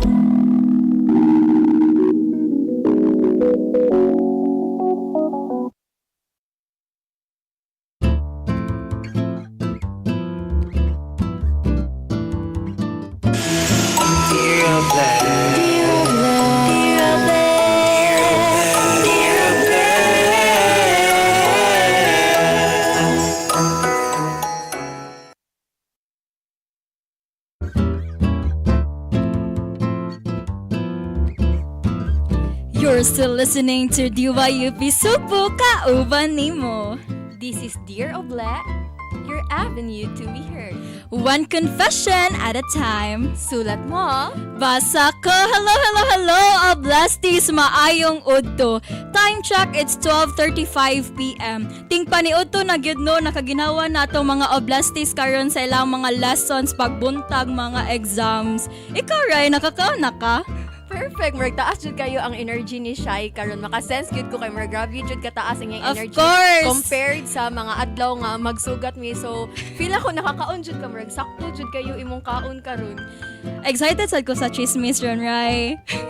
Ay, okay. So, muna siya. Natay mga chismis karon alaw. But before that, so, ato sa chika-chikahan ng ato ang mga oblastis. Uy, kay murag tadaod na baya since ang ato ang last on air, Yes. diba? And then yesterday, maopay pagbalik nato dinhi finally DYUP der Oble. So, murag daghan ba kay tug kanang ubay-ubay sad baya jo ang ni chat nako ni ask nako nga friends bitaw if kanang kanus aba daw mo balik og on air ang Dear Oble kay naalagi ko na sila yung mga confessions nga ilahang isend unya ang concept ana kay dili ra baya taga UP ang nag-ask Yes. nako naapay nag-ask nako from other schools so wala ko nga hello so ang kuan di ay like DYUP especially the Dear Oble dili ra jud siya like madungog here sa UP but madungog sad siya like kanang naanay ka ng engagement na siya kuan dito outside sa kuan laing school di ba like sa akong mga friends o sa kanang previous school na ako nga ni-visit ko during their entrance and nahibong na ko ni ana kalit ako maestra nga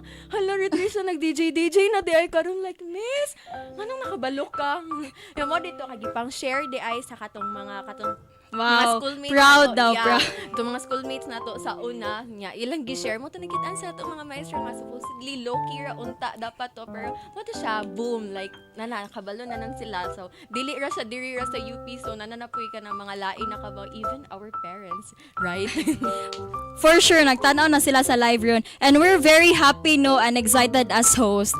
Kay mabalik na sa tanang chismis, mga advices ni Oble, di ba, Rai? Unsa man imong na-feel, Rai, nga balik na jud on air ang DYUP Sugbo?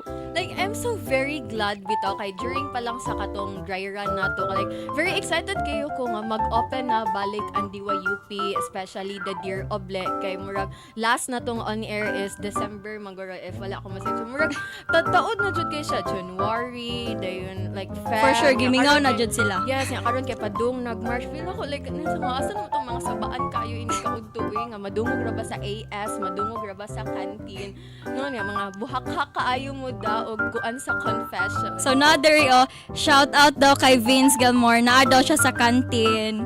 Hi Vince and also Kira Avenido ako friend, nagpa shout out siya. Perfect. Kira Please Avenido, Tarzan kay- sabihin niyo miss ka na ni Kira. Huy! Like, It's so Kira many Avenido kay Oh. not from UP, di ba? Yeah, So, USC.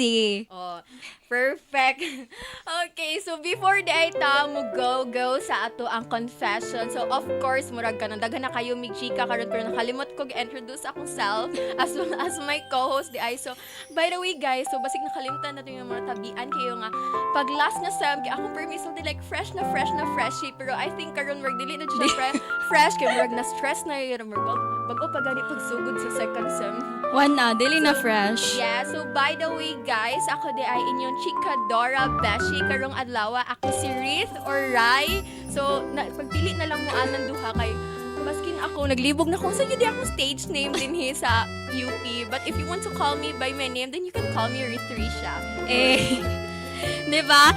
And I'm your DJ Sheena, yung chikadorang Marites, nga permi ninyo kauban sa chismis. Unsa to episode ron, Rai?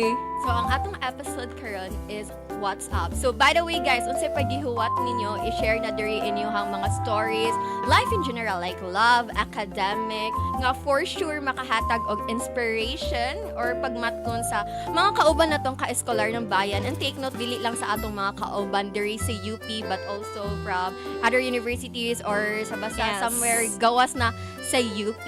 So now kay murag excited na ko for our confession. Yes, very excited, Jude. Okay, so first confession, take it away.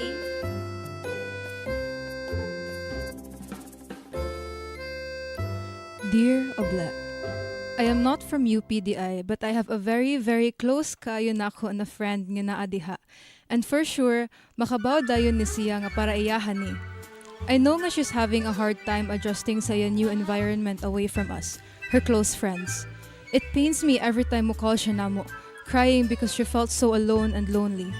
When we were in high school, she's the type of girl that will literally do anything for her friend, even if that means di siya ka take og good care siyang self. She's a selfish person when it comes to herself, kay iyang i-prioritize jud iha friend. A girl who always chooses to stay awake when someone is feeling down. And now, knowing her situation, I can't help but feel sad and disappointed of myself, kay wala ko'y matabang niya not to feel lonely. Very extrovert jud ni siya sa una, but karon kay different na kaayo. It's because she felt like dili daw siya belong in any circle. She's an independent woman by a jud, and knowing na she struggles in this aspect is something nagikawarihan jud nako and namo sa mong friends. She's a friend that everyone dreams of having. To her, among nag-iisang iska sa barkada, laban, and we are always here for you. Ka-cute sa kuan, confession. Ganan ko ani sa akong friends. Shout out sa akong mga friends dira, guys. Sandin ako ni confession. Nasuya!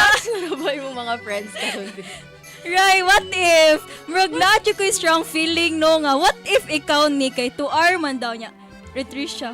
Uy, sana Pilsad na ako para ako ni. Pero kung dili magani siya para ako, like somehow, kay kanang makarelate bitaw jud ko sa side ni Solen o sa side sa katong iyahang friend nga naa dinhi sa UP.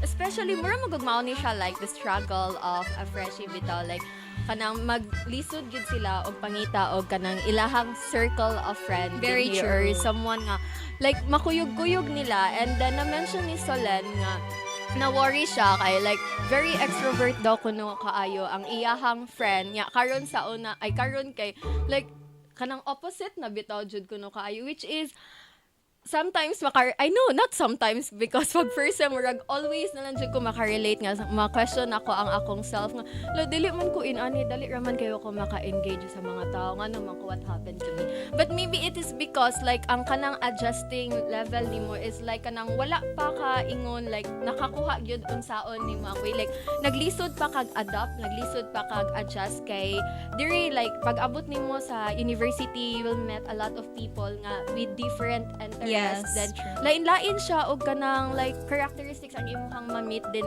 then maybe this Solen ako lang personally kay I came from kanang like small private school so dili kayo siya ingon known bitaw, and then our environment there is like very very close, so murag kanang dali ra kaayo sa ako nga maka-engage ko sa mga lain nga people, so murag like ang akong pagka-extrovert dito is very like over ang akong pagkabagagnaong dito. Yeah, pagsulod sa college kay ngano man ko. Yes, as Di ba in. na question ang pagka-extrovert? Yes. Bisag ako as a freshie no kay maka-overthink jud ta before ta ni sulod sa UP nga hala what if nga wala ko'y ma-friends in ana kay pag senior high kay grabe kay ta ka extrovert dagan kay tag friends dagan kay tag mahalubilo nya knowing you right na pag kay schoolmates man jud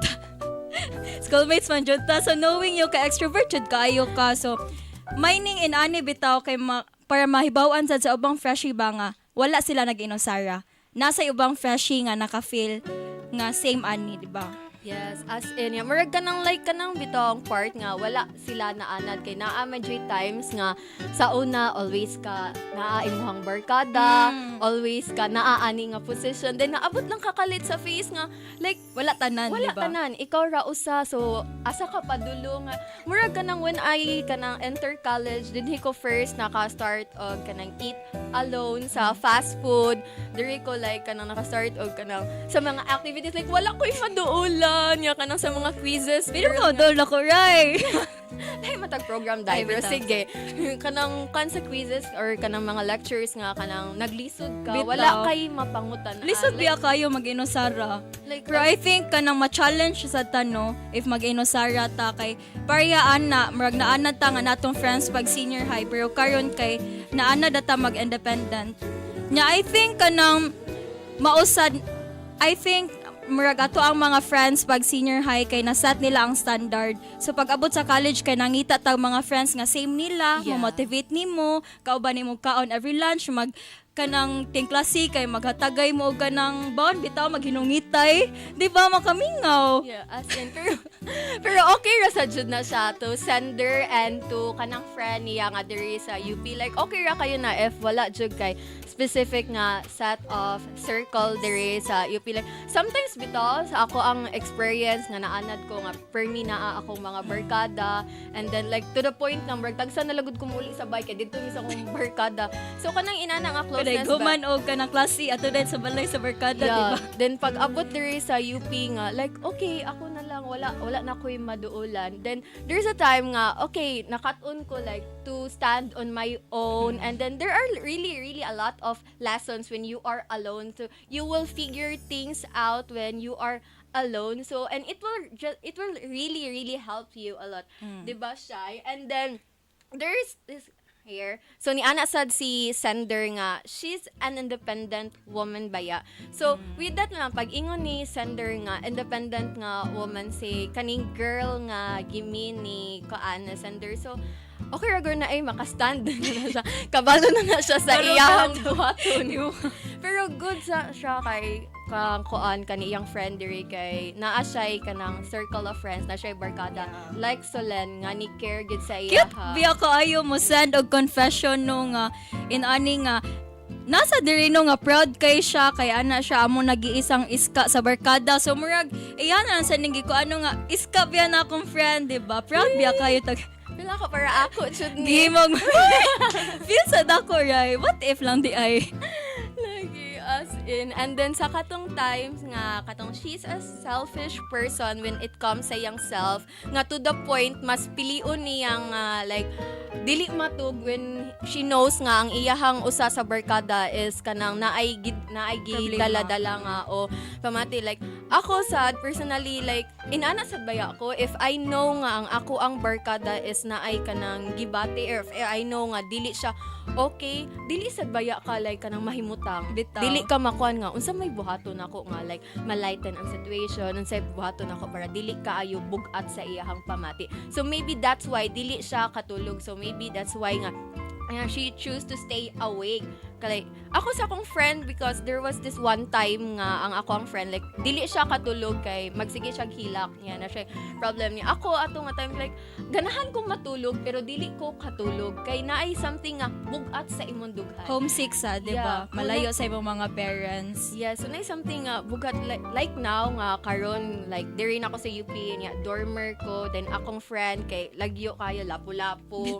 So mag-call ra jud me and then kani akong friend as the like the therapist of the group, so mo call jud ni sila na problem inana ya sa una if na problem ang akong friend kay mo go man jud ko always sa ilaha, di ba? So sa sleep over niya karon kay murag lisod na jud kaayo sleep over kay Sama ni pag kaayo ang murag lahog niya lapu-lapu dagan kay kagwan mo agi pa kag SM like, di ba layo kayo? So ako na lang bahaton like kung kuan kay mag-talk na lang mi sa call then kuan sad ka nang what siya? Ay hilak wala na murag tubod na manalo. So more siya like mag-talk mi sa call and if dili siya katulog then dili sad ko matulog kung dili siya matulog kay basin day kay nabe sometimes so nga siya bahalag wala mi nagstorya sa call basta like you know nga there is the someone from the other line and I concern sa imo ha. Oh, so mara gina siya like mo ana ra ko niya okay ra ka ni mana bisag kabawgod tang dili.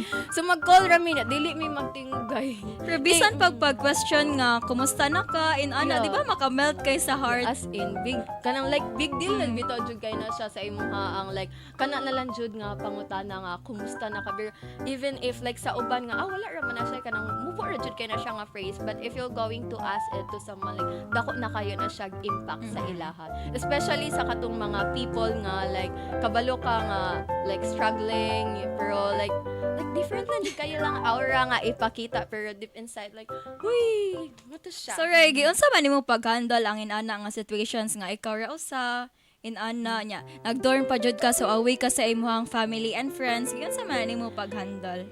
Actually hantud karon mapaghapon ako na handle. Joke lang. Pero bitaw, okay, kabalo naman siya kadaan, like, sa senior high pa lang, murag naanad na lang ko nga as a dormer, mura na sleep over. Kaya mauli man ko every Gikuha na lang, weekend. gigaslight na lang ba nga. Yes. Sleep over na niyo, makauli ra kog lapu-lapu. Pero ara jud sa part nga feel na ko mura kog mahugno. Ara na sa part nga feel na ko mura na kog kanang mad down if nay kanang mga akad activities, and then kanang ganahan ko kanang may someone or perhaps sa una nga imong barkada matap nimo, pero wala ko'y matap diri because wala ko'y kanang circle of friends. So asa man ko muduol mo nang mutawag ko sa akong mga barkada nga guys na kuana ko na napog ko ani nga face. I think it's ana. okay no nga maka-feel ta og sadness. Kay syempre wala ta naanad. Pero I think that's okay. So dira na nga time nga ato i-feel ang emotion nga unsa atong ganahan i-feel. Para sa kanang mas mugaan, for if kailakon ka then hilak, diba? Yes, as in. Yeah, I think kanang this is just a phase, manggod. Bitaw. Kanang dili ra gyud ni siya ingon nga per me kung unsay give nabati nimo karon, always na lang nga mao ni imong bation. Especially karon nato mga freshie, di ba? Kung unsa maning mga dilemmas nga atong mga gipang agian karon, like di pa daw di mao. Di ba? Napay umaabot. Pero bitaw ko ano ni siya, like kanang more pa ni siya nga face na sunod. Dili oy kanang dili siya kanang permanent, temporary ra ni siya. Like karon nga if you feel like lonely, if you feel like alone, ako kay kanang first 3 months maguro to nako here nga wala jud ko'y friends dinhi, wala ko'y kuyog-kuyog. So lisod jud kaayo siya as someone nga extrovert, as someone nga naanad nga naa jud mga barkada niya, naabot ng kagalit sa posisyon. I think paglisod sa dog adjust, diba? Yes, naabot ka sa posisyon nga wala kay maduulan bitaw niya, murag ka nang lisod kaayo para nimo i-adapt kay nana sila. Hala ngano sila na nadali kay naka barkada ako mga classmates Bro, niya. pag enter nimo sa UP lang, ano naman ni sila yung circle of friends na daan? Di ba niya, ikaw kay, sige lang. Yeah, as in, and anay times nga, you wanna fit in, pero murag, dili jud ka mabelong. So, okay ra jud ka ayo na siya. Okay, Kaya I think gipangita man sa... Di siya okay. Okay ra di mabelong. Pero gipangita man sa good nato ang friends nato sa una. Murag naglawing sa ta sa ilahang presence bitaw. Bisag ako ganahan ko nga kung unsa ang mga traits ako ang or like ilang mga qualities bitaw as a friend, ganahan ko nga naasad karon sa college. May gani naan. Lagi, as in. So, mo to siya, as what I have said, like, kanang, this is just a phase, nga dili ni siya permanente, na alam, muagi lang jud guro, murag, freshie, muagi, ani, bisag dili freshie, bisag katong mga higher level, muagi gid ani nga phase. So, like, go lang gihapon guys. Kaya so, sama sa ako, like, 3 months din nga, wala jud ko'y kuyog-kuyog nga, every after class, every vacant, mo diretso jud ko sa dorm, dito ra ko, matog ko, dito ra ko mo eat. So, muna siya. Then, after 3 months or 4 or 5, fortunately, naana ko'y friend, diri nga mauban-uban ako, na ko'y friend nga mapangutan-an ako sa ako mga problems. So, anak ra na siya. So, thank you sa friend ni Ryder sa UP. And of course, thank you di ay ni Solen for like, very cute jud kayo siya. As so, pag jud og read sa confession, ka-cute sa to of last number 1, ay kay take jud siya sa yan time and effort to write this confession bitaw para lang para mas ma-comfort niya ang iyahang UP friend nga okay kanang inani ang na-feel sa akong friend, murag nakuan nga ila jung gi-validate ba ang na-feel sa iyahang special friend ang nag-iisang iska sa barkada nindot ta ba minahon eh. And by the way, sa katong receiver, sa katong gipasabot ni Solen sa iyang confession, you are so very lucky nga you have a friend like Solen, so na kay mga inana nga barkada, as well as si Solen and her barkada. Very lucky sila of having this girl. And I think that would be all. Kay naapa tay mga sunod nga naapa. Excited pa ko sa na confession. palabian na atong chika. Okay, so but before that, nasa Thai, of course, like quick nga advertisement. Alright, so advertisement. we'll be back in a few minutes.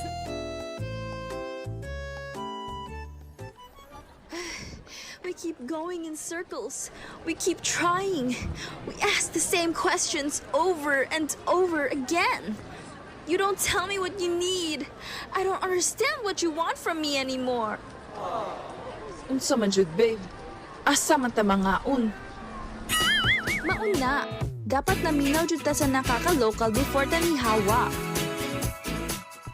This is a friendly reminder from Nakaka-Local. Naa namo tanan. Kalihok, kasadya, kadasig. Sa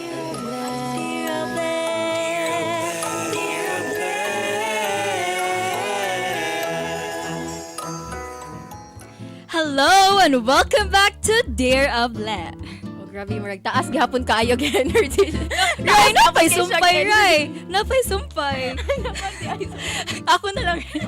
So this is where you share and Oble listens. Ano kalim? Okay, so shy. Short na jud ay ang break no, marag. Ginawa ra tanya. Balik na. As in, nakuratan sad ko murag. Igor ako gipaginhawa then. Okay, back. Okay, so shy. So ready na ba ka sa atong second nga entry? Of course, oy, very ready as a Chikadora Martes. Okay, so dili na nato dugayon pa kay murag. Gamay na lang kay atong oras. Sigaw.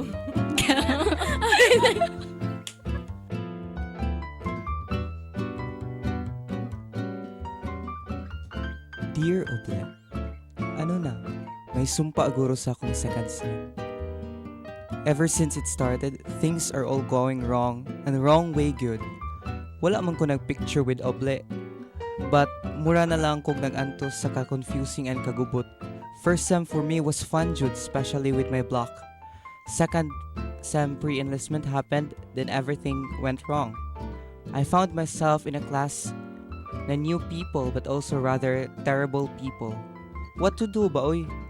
I tried my best to connect and make good friends to see how I can click with them now.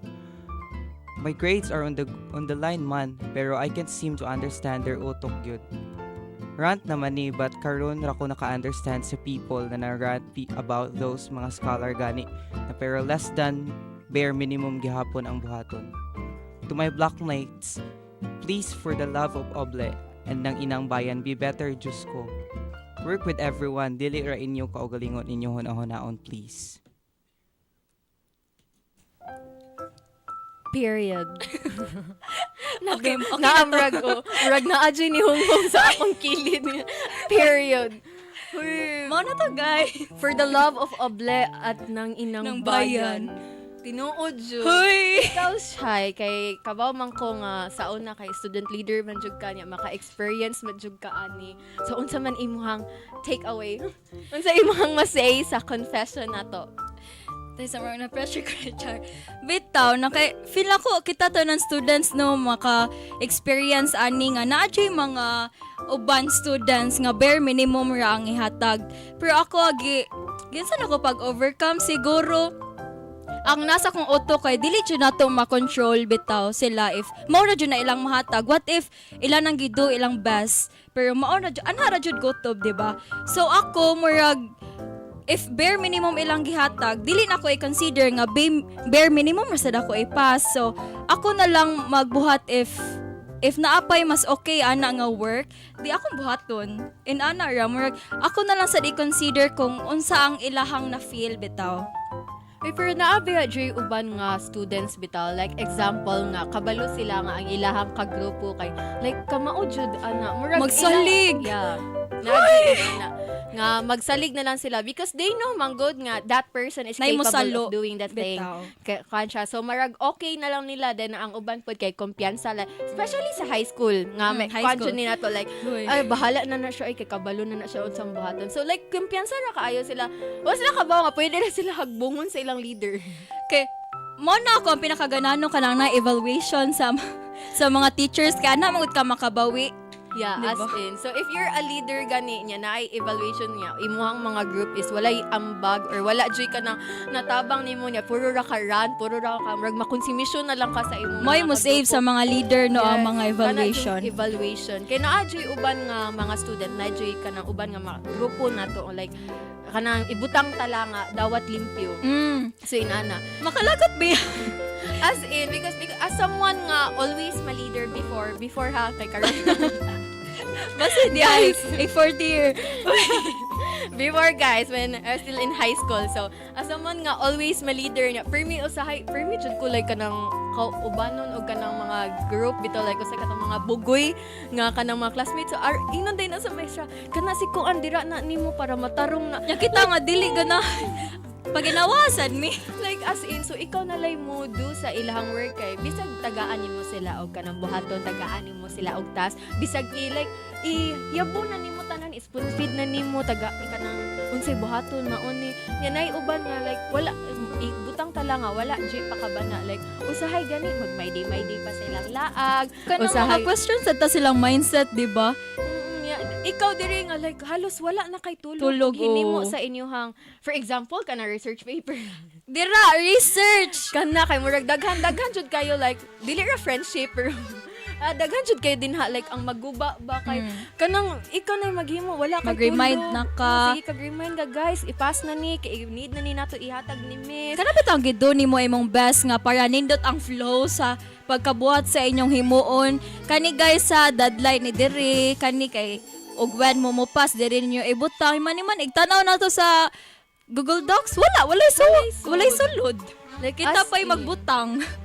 So nadji in ana then katong to the people nga in ana the students sa katong if naigo mo kamo dyan sa katong mga like kanang ipasagad na lang nila sa uban sa ilahang mga leader ang ilahang mga buhaton like dili na ta mag-inana guys kay 2024 na maluoy in taon mo sa inyong mga leader dili lang sa leader ha sa inyong mga kauban ninyo sa group work so maluoy mo nila guys kay kuan manggod usahay kana sila is nakaset na ang ilahang mga schedule especially the leader usahay ako kay pag senior high kay mag-set kasi kay schedule yes mag-set jud kog schedule kay kusog ba kay kumulaag every after class so kung naa-jud mi ka ng group work ako adayon na kani guys ipas ni kani mo ni mo bahata ipas ni mo aning orasa ni like kanang naka-divide na kanang nindot ta kayo ang flow ba so maghuwat na lang ko sa ilang kuan kay i-check pa nako hindi ko nako huy walay sud walay gipa so instead nga ang katong time nga ako aon tanggi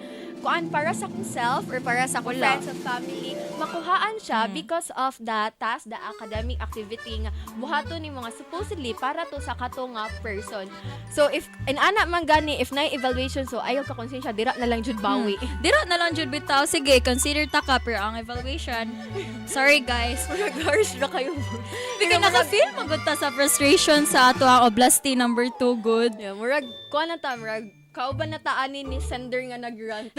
Pero karon dry sa college. Like as in pero dinhi kay still even in UP kay maka-encounter gihapon tag mga ingon ani So dili jud daw na mawala. Yes, dili jud na mawala. Like bisag asag yun, dili yun na siya mawala. Then naapoy uban nga like kabalo ka nga that person is like kanang kamaog yun siya ani. Unya nasagol siya sa ako ma-admit jud ko sa inani ko. Masagol siya sa group nga kana sila tanan kabaw. Like kanang puro mo like you are capable of doing this thing. Puro mo mga leader. Nasagol ko sa ako like guys, unsa akong bahaton ni? Ato jud ko mo go sa kanang pinakagamay ra og task. So, yung ka, unsa akong bahatan guys? Pero mo comply bitaw inana. Pero like dili jud siya kanang opposite siya sa katong leader nga kanang kuan nga ikay mo do sa tanan nimo nga sa tanan nga ta sa imuhang mga group mates ya pag-abot nimo sa group nga kanang puro mo like which is nice ba jud siya nga feeling ani ay kay katong pag senior high before I graduated na punta ko sa kanang research group nga puro jud mga kuan Ay wow. Yeah, Sana like, all. Marag, wala ra kayo ko ingon nga na stressed. Like wala ra kayo ko ingon na stress ato ka like puro man gyud mulihok, motabang, maano ako. Guys, unsa akong bahatan ani siya kanira niya, submit niya okay, maora ni. Diba? Saksi jud ako ang mga classmates ay nga hilig jud kay ko magyaw-yaw basta na group works. Pero karong college kay murag okay na ko nga ako'y tagaan og task ana gana na kay ko ana yes ako sad murag nindot kay sa feeling in ani di ay ni lani na feel sa ko ang members before lagi as in so murag kanang kan nakasabot ra pud ko sa katong mga members ba pero dili sad sa kani dili mo tabang dili ta mag-ingon ana guys especially now na college na ta kay daghan kayo og mga trabahoon bitaw mga akad aside from akad naapan na ang kana atong mga classmates kay naapan na sila trabahoon jud sa ilahang balay sa ilahang life ang uban ana naapay work so makuhaan ang ilahang time nga para unta sila family para sa ilang self kay wala kani comply sa imong mga buhaton. Tausad biya ta no? Ganahan sad ta mo explore things, mo laag. Nya man wala kay wala man nila gibuhat. Nasa koy nakuan diri ray ba? Nakadungog ka ani if magpa-picture daw with Oble kay kuan. Unsa to? Kanang dili daw ka graduate kadung ka ana. Simba ko sad uy kay naara ba ko picture with Oble. Right, funny kayo kay pagsulod ako sa UP kay ana pa kay ko nga may picture ako ninyo sa Oble. Moto ni ana ko usa ka friend nga ha, bawal man na magpa-picture niya ko. Ha, anong bawal siya? Dili daw kaka-graduate mo to. Sugod ato kay di na jud ko magpa-picture ni Oble. O kanang ma-appeal lang ko kay ako jud kuno na akong friend. Ano niyo kung gi-appeal sa na si Oble nga bas hindi ko ka-graduate. Ako kay galikay-likay jud ko nga mapapic ni Oble. Pag enroll na ko diri ni Ana din ako mama. Ate picture ta din ha. Di ba kay Frank Bia? Pero naka-picture jud kog ahat niya. Kay katong nagsugat mi sa katong mga pasok, nagsugat mi, nagdala ko sa katong banner sa kanang org nako. Yan nagbarog man ko sa atubangan jud ni Oble ko gabarog. Yan na ang nag-documentation. Na-picture siya ni ako ang nasa tuman ni Ana ko nga na-picture ka. By choice. Ana siya nag-documentation. Yan ako, di paglingin ako si Oble mananapit. Yan naghunahon ako, freshie pa ko. Yan kung dili ko pag-graduate or murag, kahangak. Nahadlok sad biya ko ana.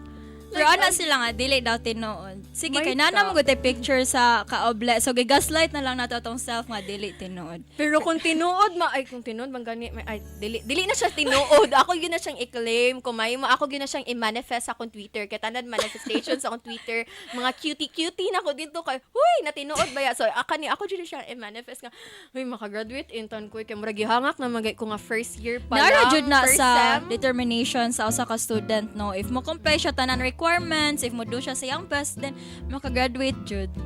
Yes. So, maka-graduate sa taray. Yes, maka-graduate manifesting. I-claim na nako, i-post na nako sa akong Twitter. Dayon inig ka 20, unsa man ta year mo graduate. So mana inig abot sa year sa mo graduate na siya. Ako dayon tong screenshot akong post ako Twitter, i-post na ko sa akong Facebook. Dili tinuod ang katong sumpa. Ay, nyoy, gondi ay kay simba ko joke na. Okay, so balik ta sa confession. Okay, sa katong ni sender kay valid na jud kayo na nga mag-run ka, maglagot ka sa imuhang mga kauban kay like dili mo comply or ingon pa nato dumbbell mga pabigat do na jud daw yung mga ingon ana. So valid jud kayo na like go di lang ta magpa-stress like go bahala na sila kung na evaluation dira bawi na din sa evaluation. So nasa diri ray nga koan, murag nagsakit sa jud siya kay pag first man good kay lahi iyang mga classmates. Nya karon lahi, I mean, dili na same iyang classmates bitaw pag first sem, so lahi na pag second sem. Sakit biya nga na-attach na kanila. Na-attach. Uy, maskin ako masakitan ko if ever nga ma-attach ka, di ba? Mabalhin ko og lain nga kuan nga block kay. Uy, may attachment issues. Dili sad ko masugot if ever gani nga mabalin kog laing block kay mag-adjust.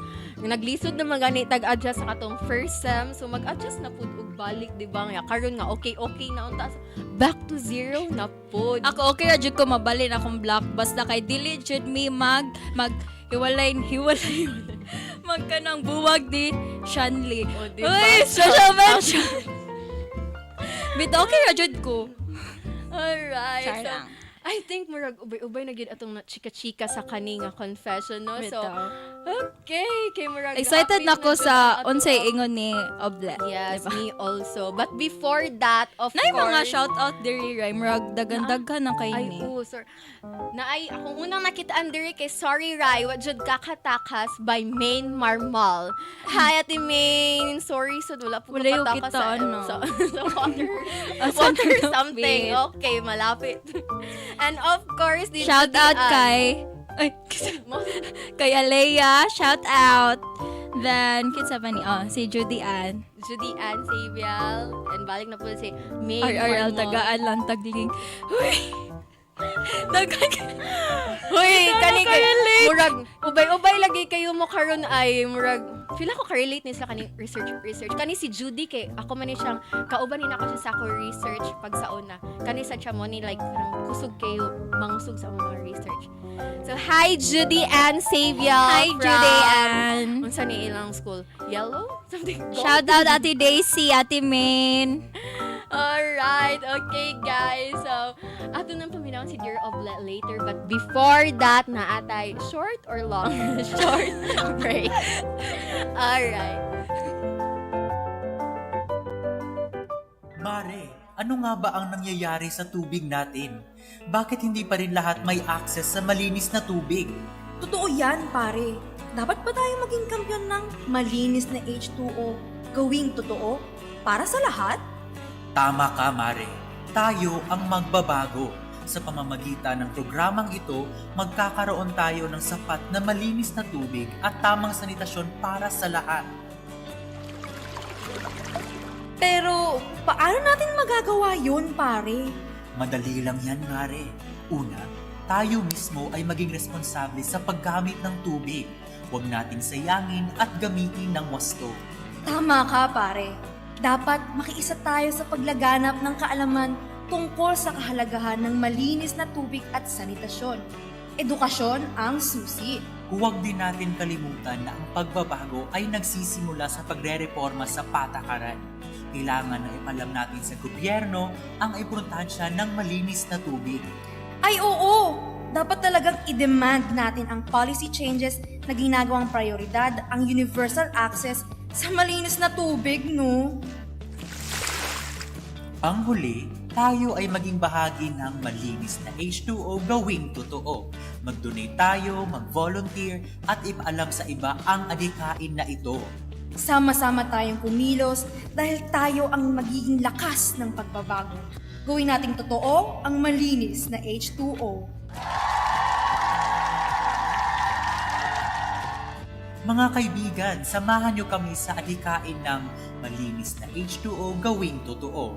Ito ang pagkakataon natin para magkaisa at bigyan ng boses ang mga kababayan nating nangangailangan. Hindi na tayo magpapahuli, pare. Sabay-sabay nating sabihin, malinis na H2O, gawing totoo. Tayo ang pag-asa ng tunay na malinis na kinabukasan. Ito ang hamon namin sa inyo mga kababayan. Sama-sama nating gawing totoo ang malinis na H2O. Tayo ang bida ng pagbabago. Tara pare, hindi tayo dapat mag-atubiling sumali sa programa. Ang bawat tulong natin ay may malaking epekto sa buhay ng marami. Isama natin ang boses natin. Magkaisa tayo para sa malinis na tubig at tamang sanitasyon. Malinis na H2O, gawing totoo.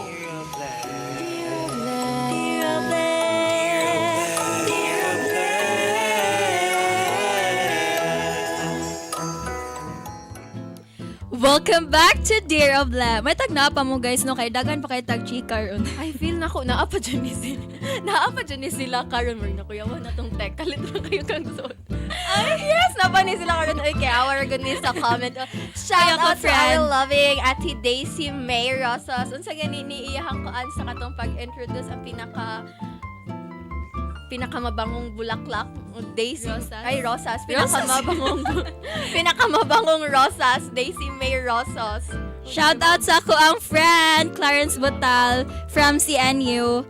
Apilo na nato si Aladdin no kay friend sa nako so nag-ingon ko nila nga ako ang host ron ana jud sila i-shout out mi sina kay ganahan mi manghunt ang kuali mo diri sa UP murag mao jud lagi na ilang intention. Oh ganahan jud sila manghunt. Ako mga barkada sa Charay, kanang wakay klase ko nga naman, siya laag mi. Kung nga naman, Manghan. magtuyok. Mura dyan na ilang rason nga arion nila sa iyo. Abi man ako ang rason nga ilang arion Kay ako. Like, lahi man di ay, okay. And then, to Judy nga, ikaw maoy sa nga, ha? Ikaw maoy sa ano, nakat-on ko kadlawon matulog. Sorry Judy, dapat mag-practice yung tag 3 a.m. prayer. Una ka mga... After 3 a.m. ara na may mga tulog minimo sa among research. Yeah. So, since murag gamay na lang tong oras mangutana ta sa atong oble kay murag ganina ra gyud ni gahuwat ang atong oble unsa ay iyahang say. So, but before that, pero before ana kay ato sa parody si Oble, ato sa i-recap tanan. So, okay.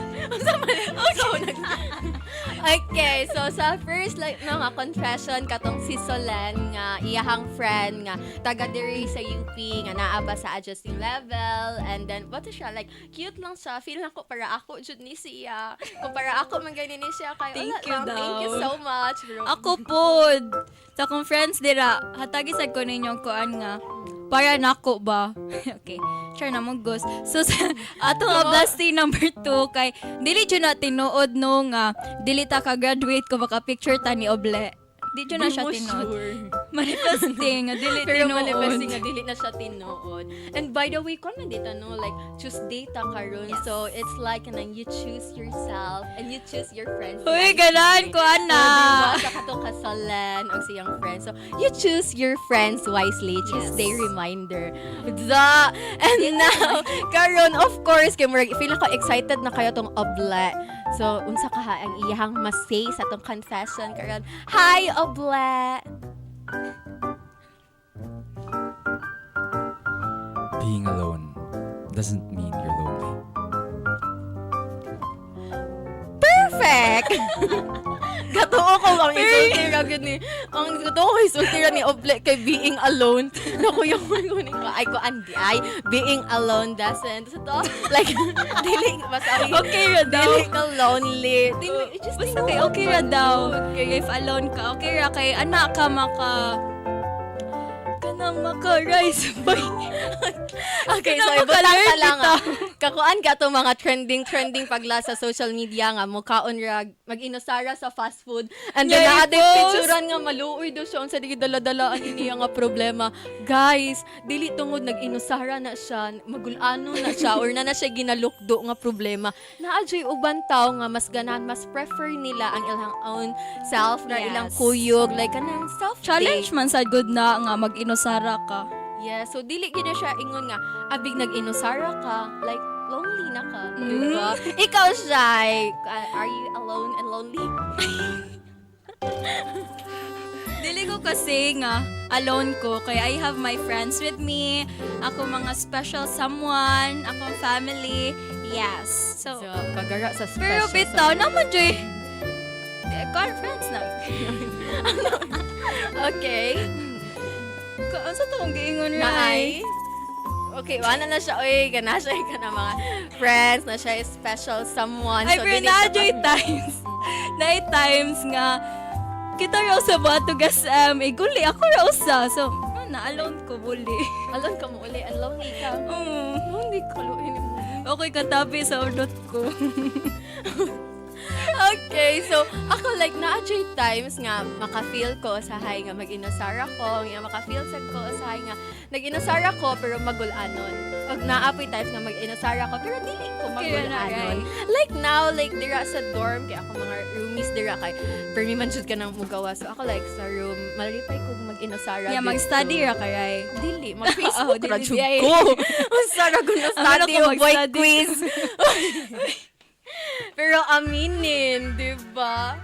Okay, so Shai, unsa man ang imuhang take away sa ato ang mga confession karon? Take the challenge, guys. Naman joy ka ng challenge tanan no bisag unsa to ang experiences in life. Dawata na siya, then learn from it. Wow, na-pressure ko sa iyahang Ikaw, lesson. Rai. Pag wala ko nangutana. May pag ako nangutana kay wala ko naka-prepare pag first time, like prepare kay kog mga quotes, prepare kay kog mga karon kay wala ko na ako kasagkang. Pero akong take away din ako na nato ibalik akong gisulti ganina. Ay like kanang this is just a phase nga mula ra ni siya. It doesn't mean nga kani imuhang naagian karon always na lang ni siya nga ingon ani ang imuhang gibate for someone nga kanang naka-feel sad nga being alone, being lonely, nga nang walay friends, nga it seems like kanang walay ganahan makig friends. Like, ambot wala, like, nag-abot na bitaw tanan nimong hunahunaon and you don't have someone to tap, you don't have someone to lean on.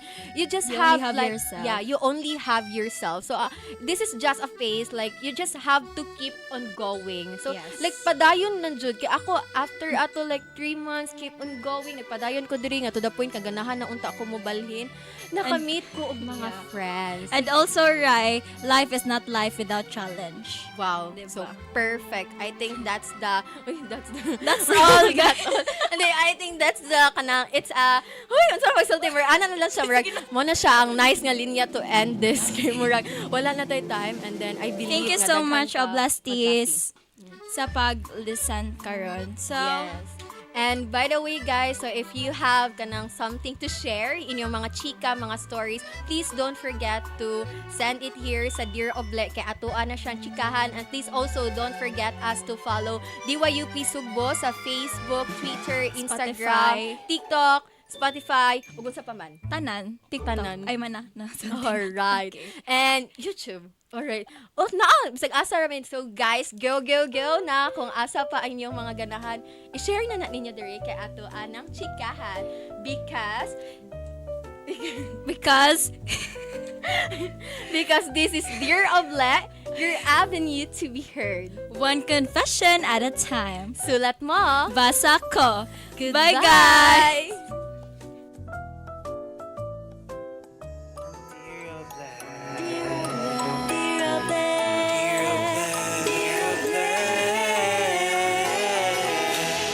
Ari nang makiduyog, andam namin maminaw. 'Cause we'll always be here right with you.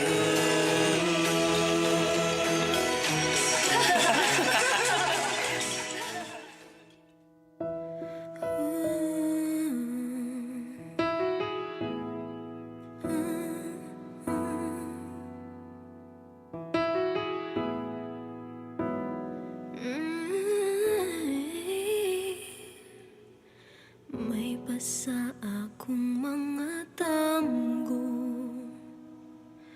aduna pa'y ikaw ug ako. Kung mauman gani may matugog balik, bukawara kog buwag na mo. Kuyog-kuyog pa kung ninyong duha, sungog-sungogon ka pa as if nga kikilig, apan di ay nagsakit. Di ta uyab, walay ikaw ug ako, apan kung magselos ko, ayaw pagbuot, sige na lang taaning ha, ha, ha, katawa. Ha, ha, ha, hasula.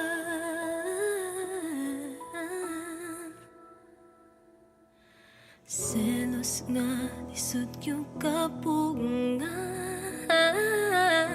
Labaw nagsya ang imong kauban, ngano mang mahadlok kung mapagka. Ngawaman gyud di ka maakuha, maong sorry na, wako gyud amha, akong dakong sala. Na-fall ko nimo to, promise di na yun mautro. Kay di ta uyab, walay ikaw ug ako, apan kung magselos ko, ayaw pagbuot, sige na lang taanig ha, ha, ha, katawa. Ha, ha, ha, hasula, unsaon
ang imong mga mata, paminaw kay kantahan tika.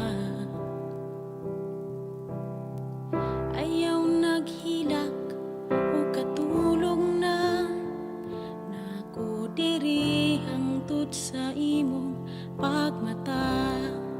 Pusa tulog na, tulog na,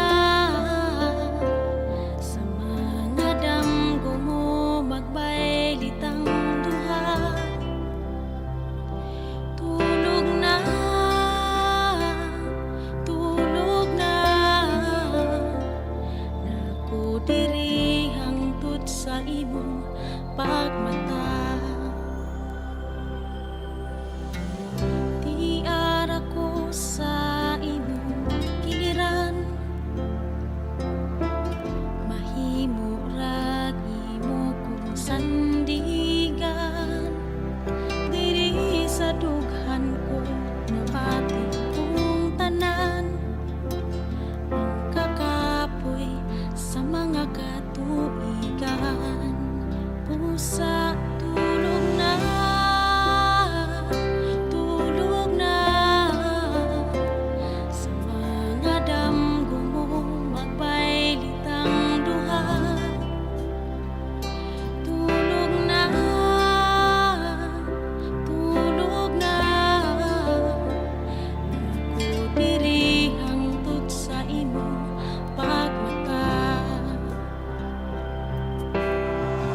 La la la la la la la, la la la la la la, la la la la la la la, la la la la la la la, la la la la la la, la la la la la la.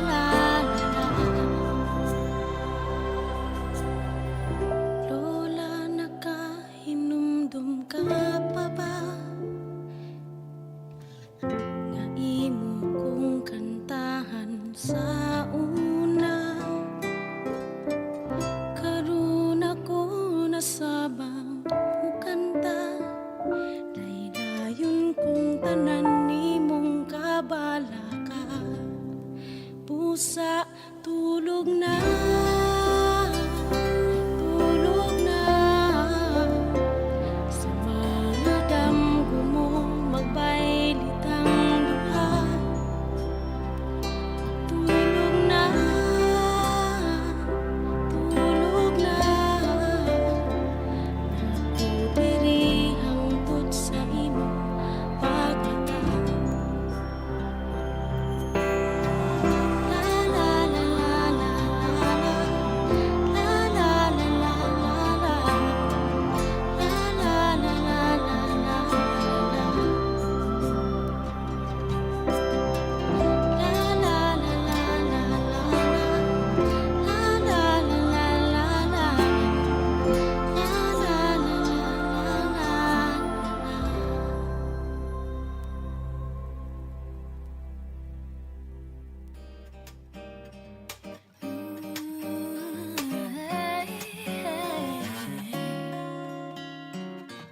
pipila ka bagyo na.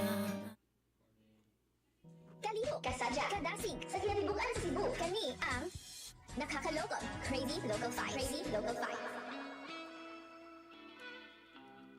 Maayong hapon mga iskot-iska, you're once again tuning in to NKKLKL Crazy Local Finds, where we uncover Cebu's hottest spots, hidden gems, and must-visit locations in the heart of Cebu.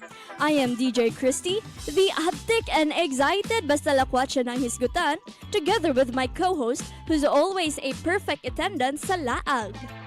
Maayong hapon sa tanan, I am DJ Precious.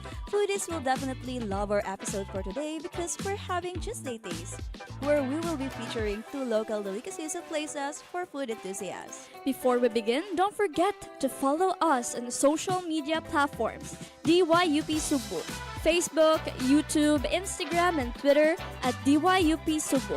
This way, you can get behind-the-scenes glimpses and stay updated on upcoming episodes. if you're looking to explore additional locations for dining, shopping, studying, or just spending time, be sure to tune in to our episodes. Now, let's kick off the show with our first feature. Only here on Nakakalocal, discover the unseen, treasure the affordable. So, DJ Precious, our first feature. I'm so excited about this. True. And actually, I've been at the original place or in diri siya gitanom. Wow. Last so December. Yes. So without any paligoy-ligoy pa, no?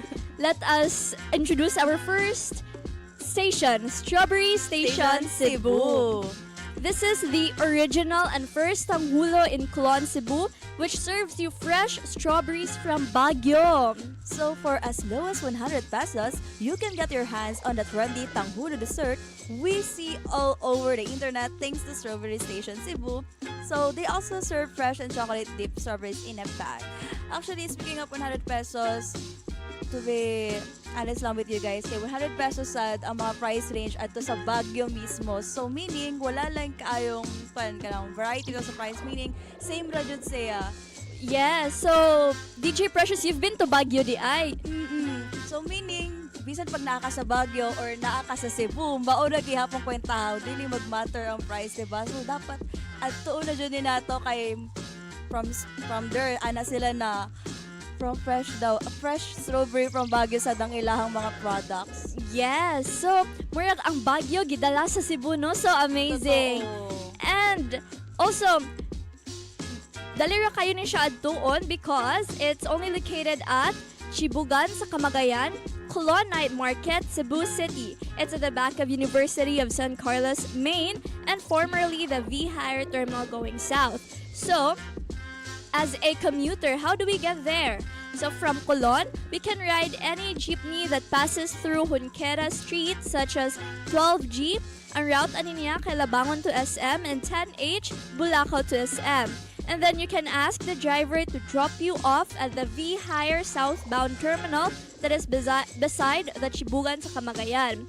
So by car, you can just navigate with Waze or Google Maps and set your destination to Vihar Southbound Terminal, which is beside the Chibugan sa Camagayan.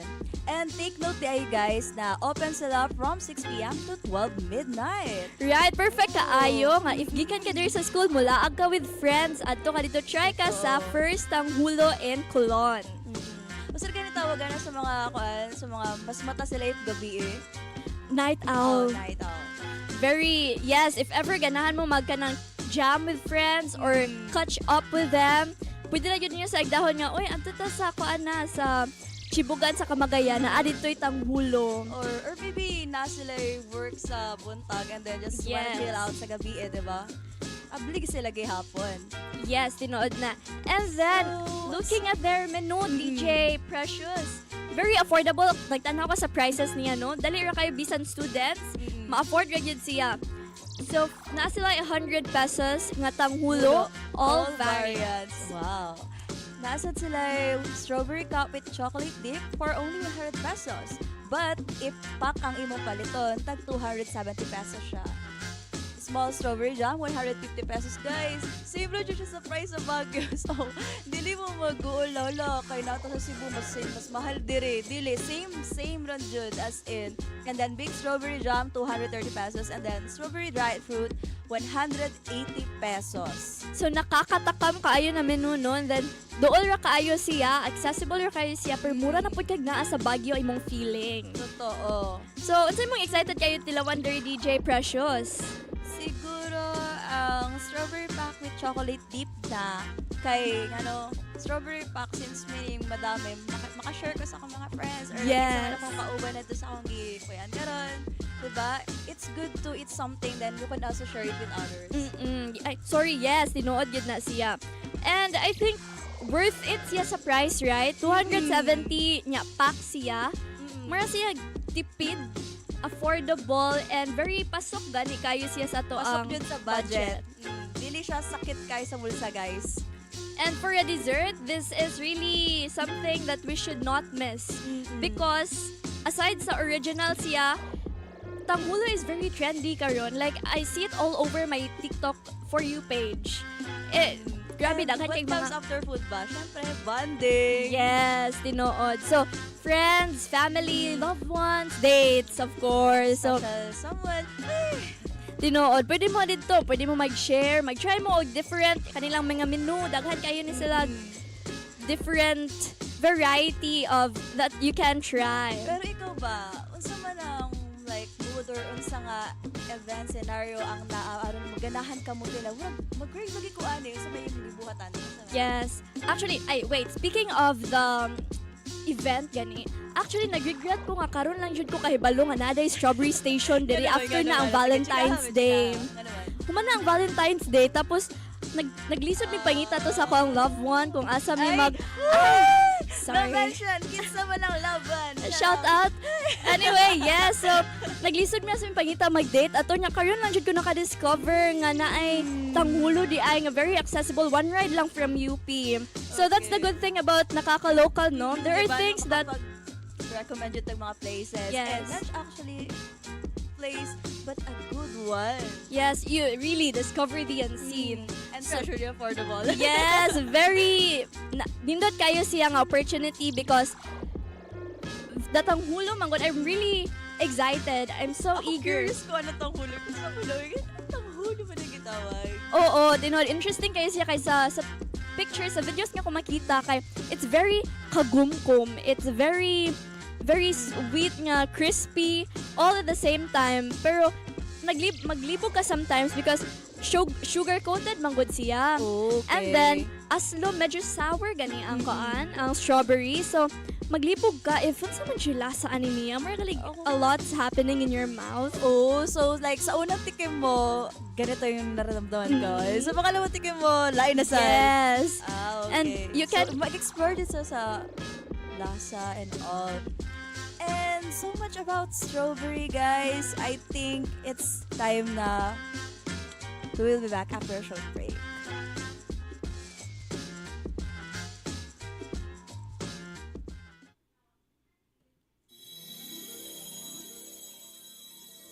Once upon a confession. Wala man jud kay marantan sa akong feelings. Oy, I don't know sad asa mga yung advice. Oble, help me. Psst, Iska. Got something to share? Need personal advice? Don't worry. We got your back. Kay diri sa Dear Oble, you are heard. Pwede ka makasubmit og entry and be one of our chosen anonymous senders. Catch Addie and Daisy, and Ruth and Shiara as we chika mapa-social, love, akads, or life in general while Oble listens. Oble? Mao ba? Is this really true? Oh yeah. Dear Oble, your avenue to be heard, one confession at a time.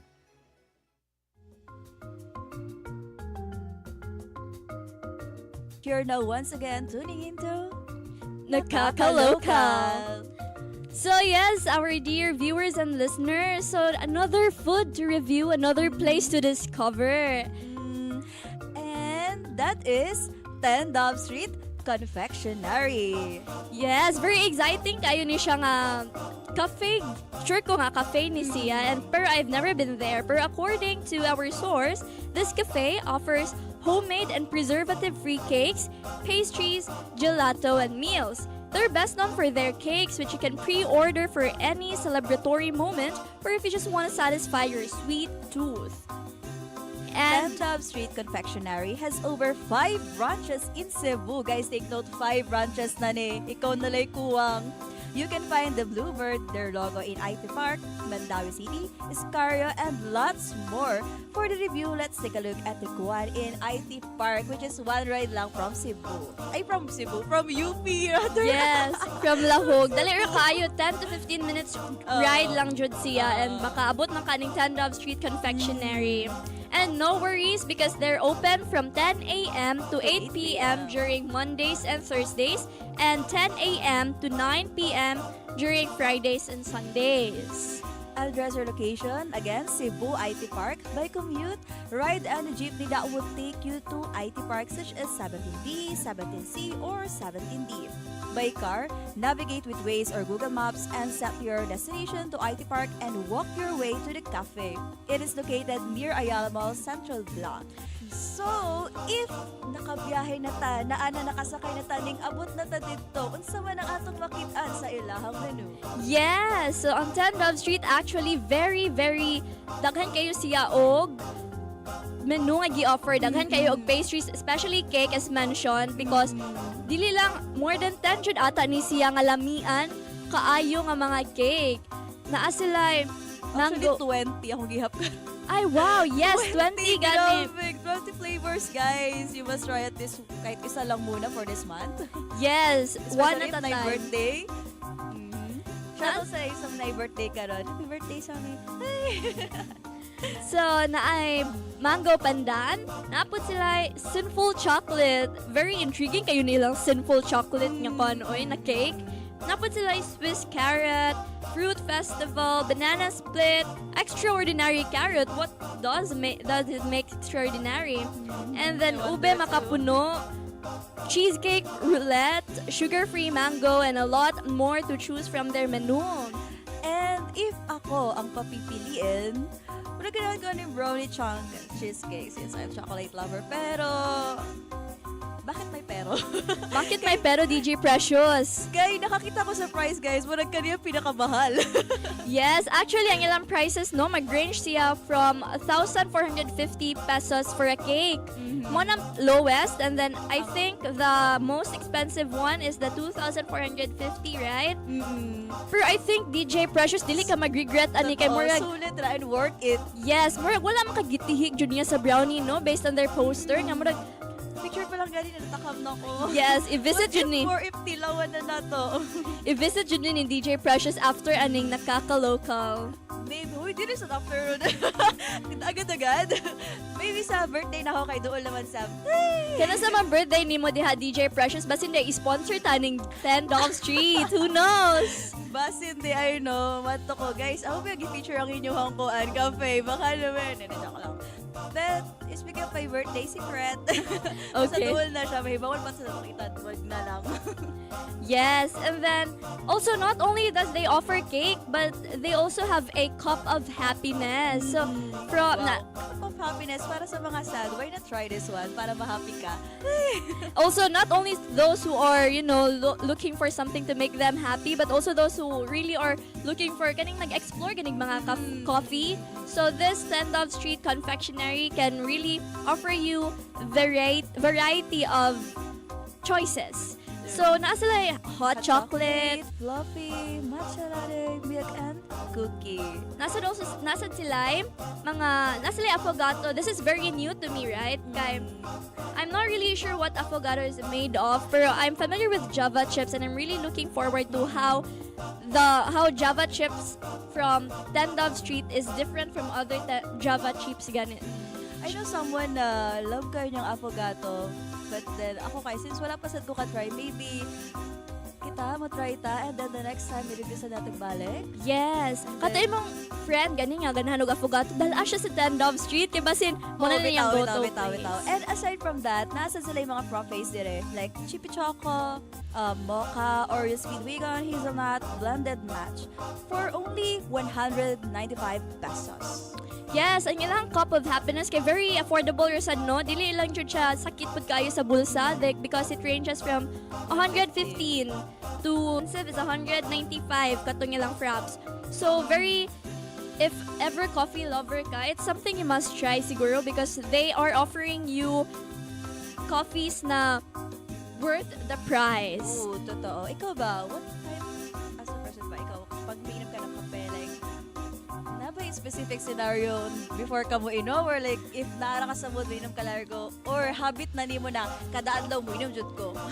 Actually, ako dyan gi-minimize akong caffeine intake kay sometimes it's not good man dyan nandakan kita caffeine pero mag-drink jud ko og coffee. Actually, I really like studying sa cafe because the ambience ganyan. I feel like 10 Dove Street, sa ako lang makita, no? Makaagi mo ka niya sa IT Park kay murag ang ambience niya is something na maka-focus jud ka. And I really drink coffee when it's very stressed. Pero actually, just a fun fact about me, kuanan siya, slow drinker kaayo. So matake na ko kung time sa 10 Dove Street. So I am really hoping and I think na 10 Dove Street has a very good ambience.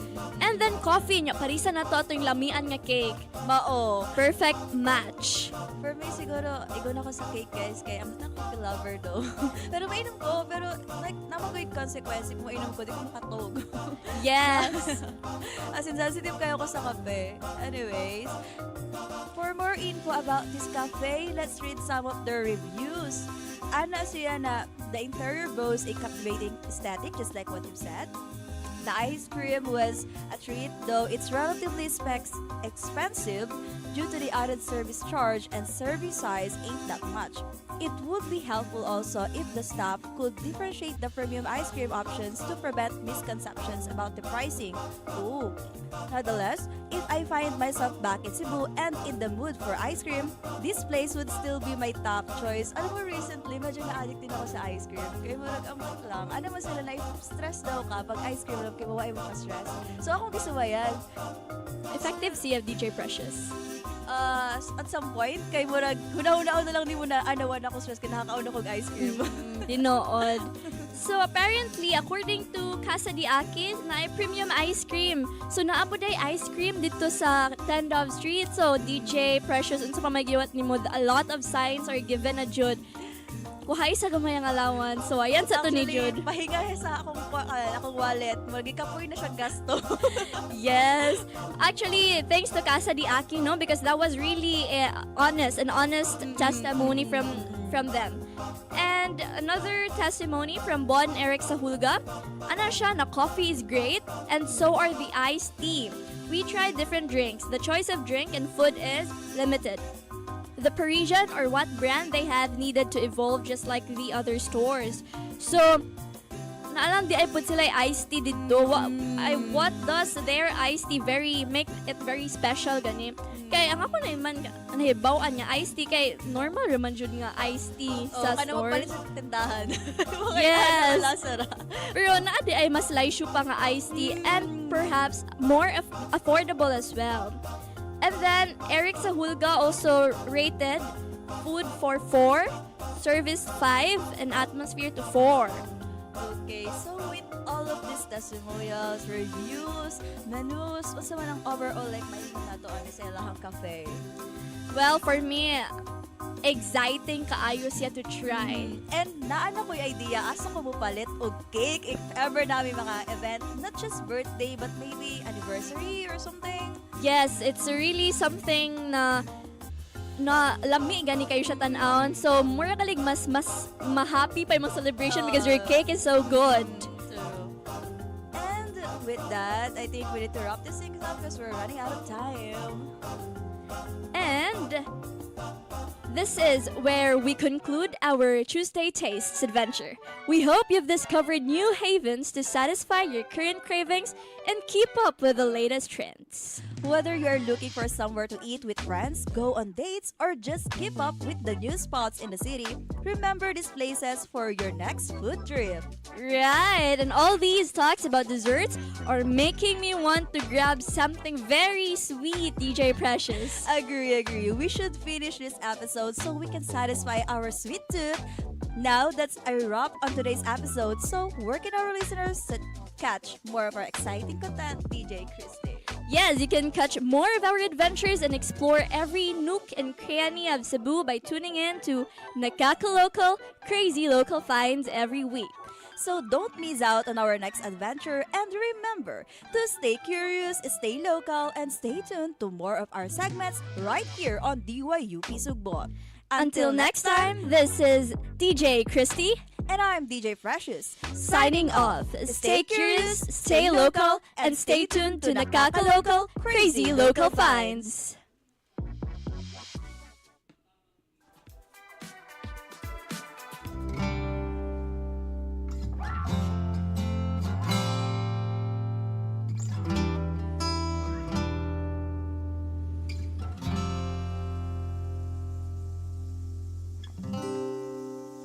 diri sa kong baybayon. Gihandom ko ikaw, bisan sa tong kilayon. Nabati ko ang imong pagtuaw, ngano kaha pagkasayon. Bawion ang panumpa nga di kahigugmaon. Usa ka libog, usa ka panamilit. Usa ka libog, usa ka panghupaw. Usa ka libog, usa ka mga awit. Wala na'y lain pa, ikaw daog ikaw.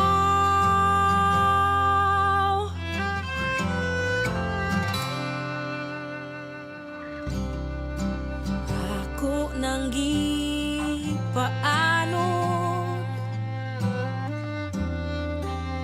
ang mga damgo ko.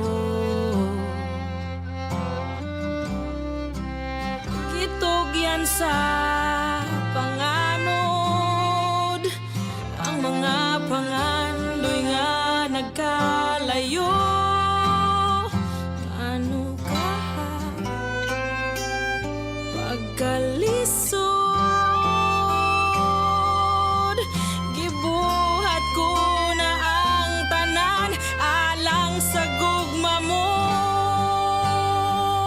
Usa ka libog, usa ka panamilit. Usa ka libog, usa ka panghupaw.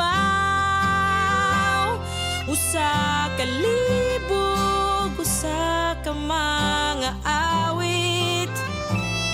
Wala na'y lain pa, ikaw daog ikaw. Nagbalik-balik sama sa balod.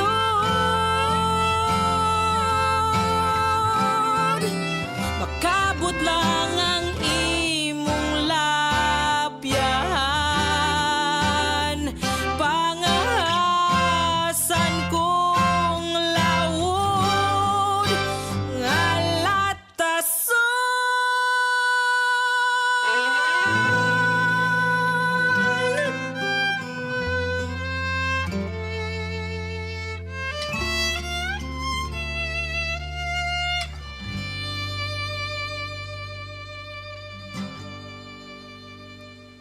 Usa ka libog, usa ka panamilit.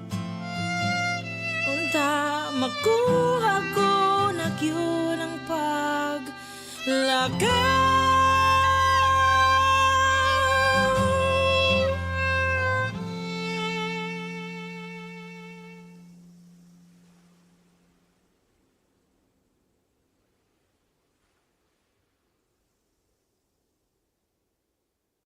DYUP Sugbo, the official campus radio of the University of the Philippines, Cebu.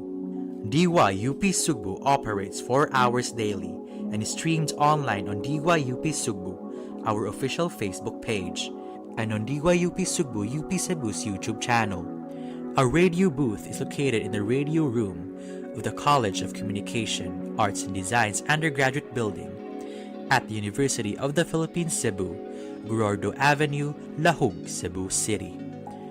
DYUP Sugbo is operated and maintained under the management of Mila Marie Lagahit, DYUP Station Manager, along with Bianca Marie Cabrera and Ven Vincent Magaliano, Assistant Station Managers. DYUP Sugbo is technically managed by DYUP's Technical Committee under the supervision of Taina Rubinos, the technical head. DYUP Sugbo's programs are produced and curated by the Programming Committee under the supervision of Daisy Rosas. the programming head. DYUP Sugbo's official Facebook page, Instagram, and Twitter accounts are run by the Publicity Committee under Gillian Marie Dayan, DYUP's publicity head. DYUP Sugbo's records and documents are managed by Julia Marie Kilantang, DYUP Secretary.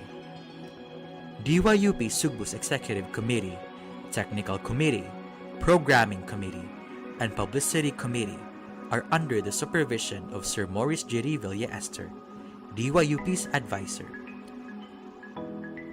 DYUP Sugbo, Kauban Nimo, is now signing off.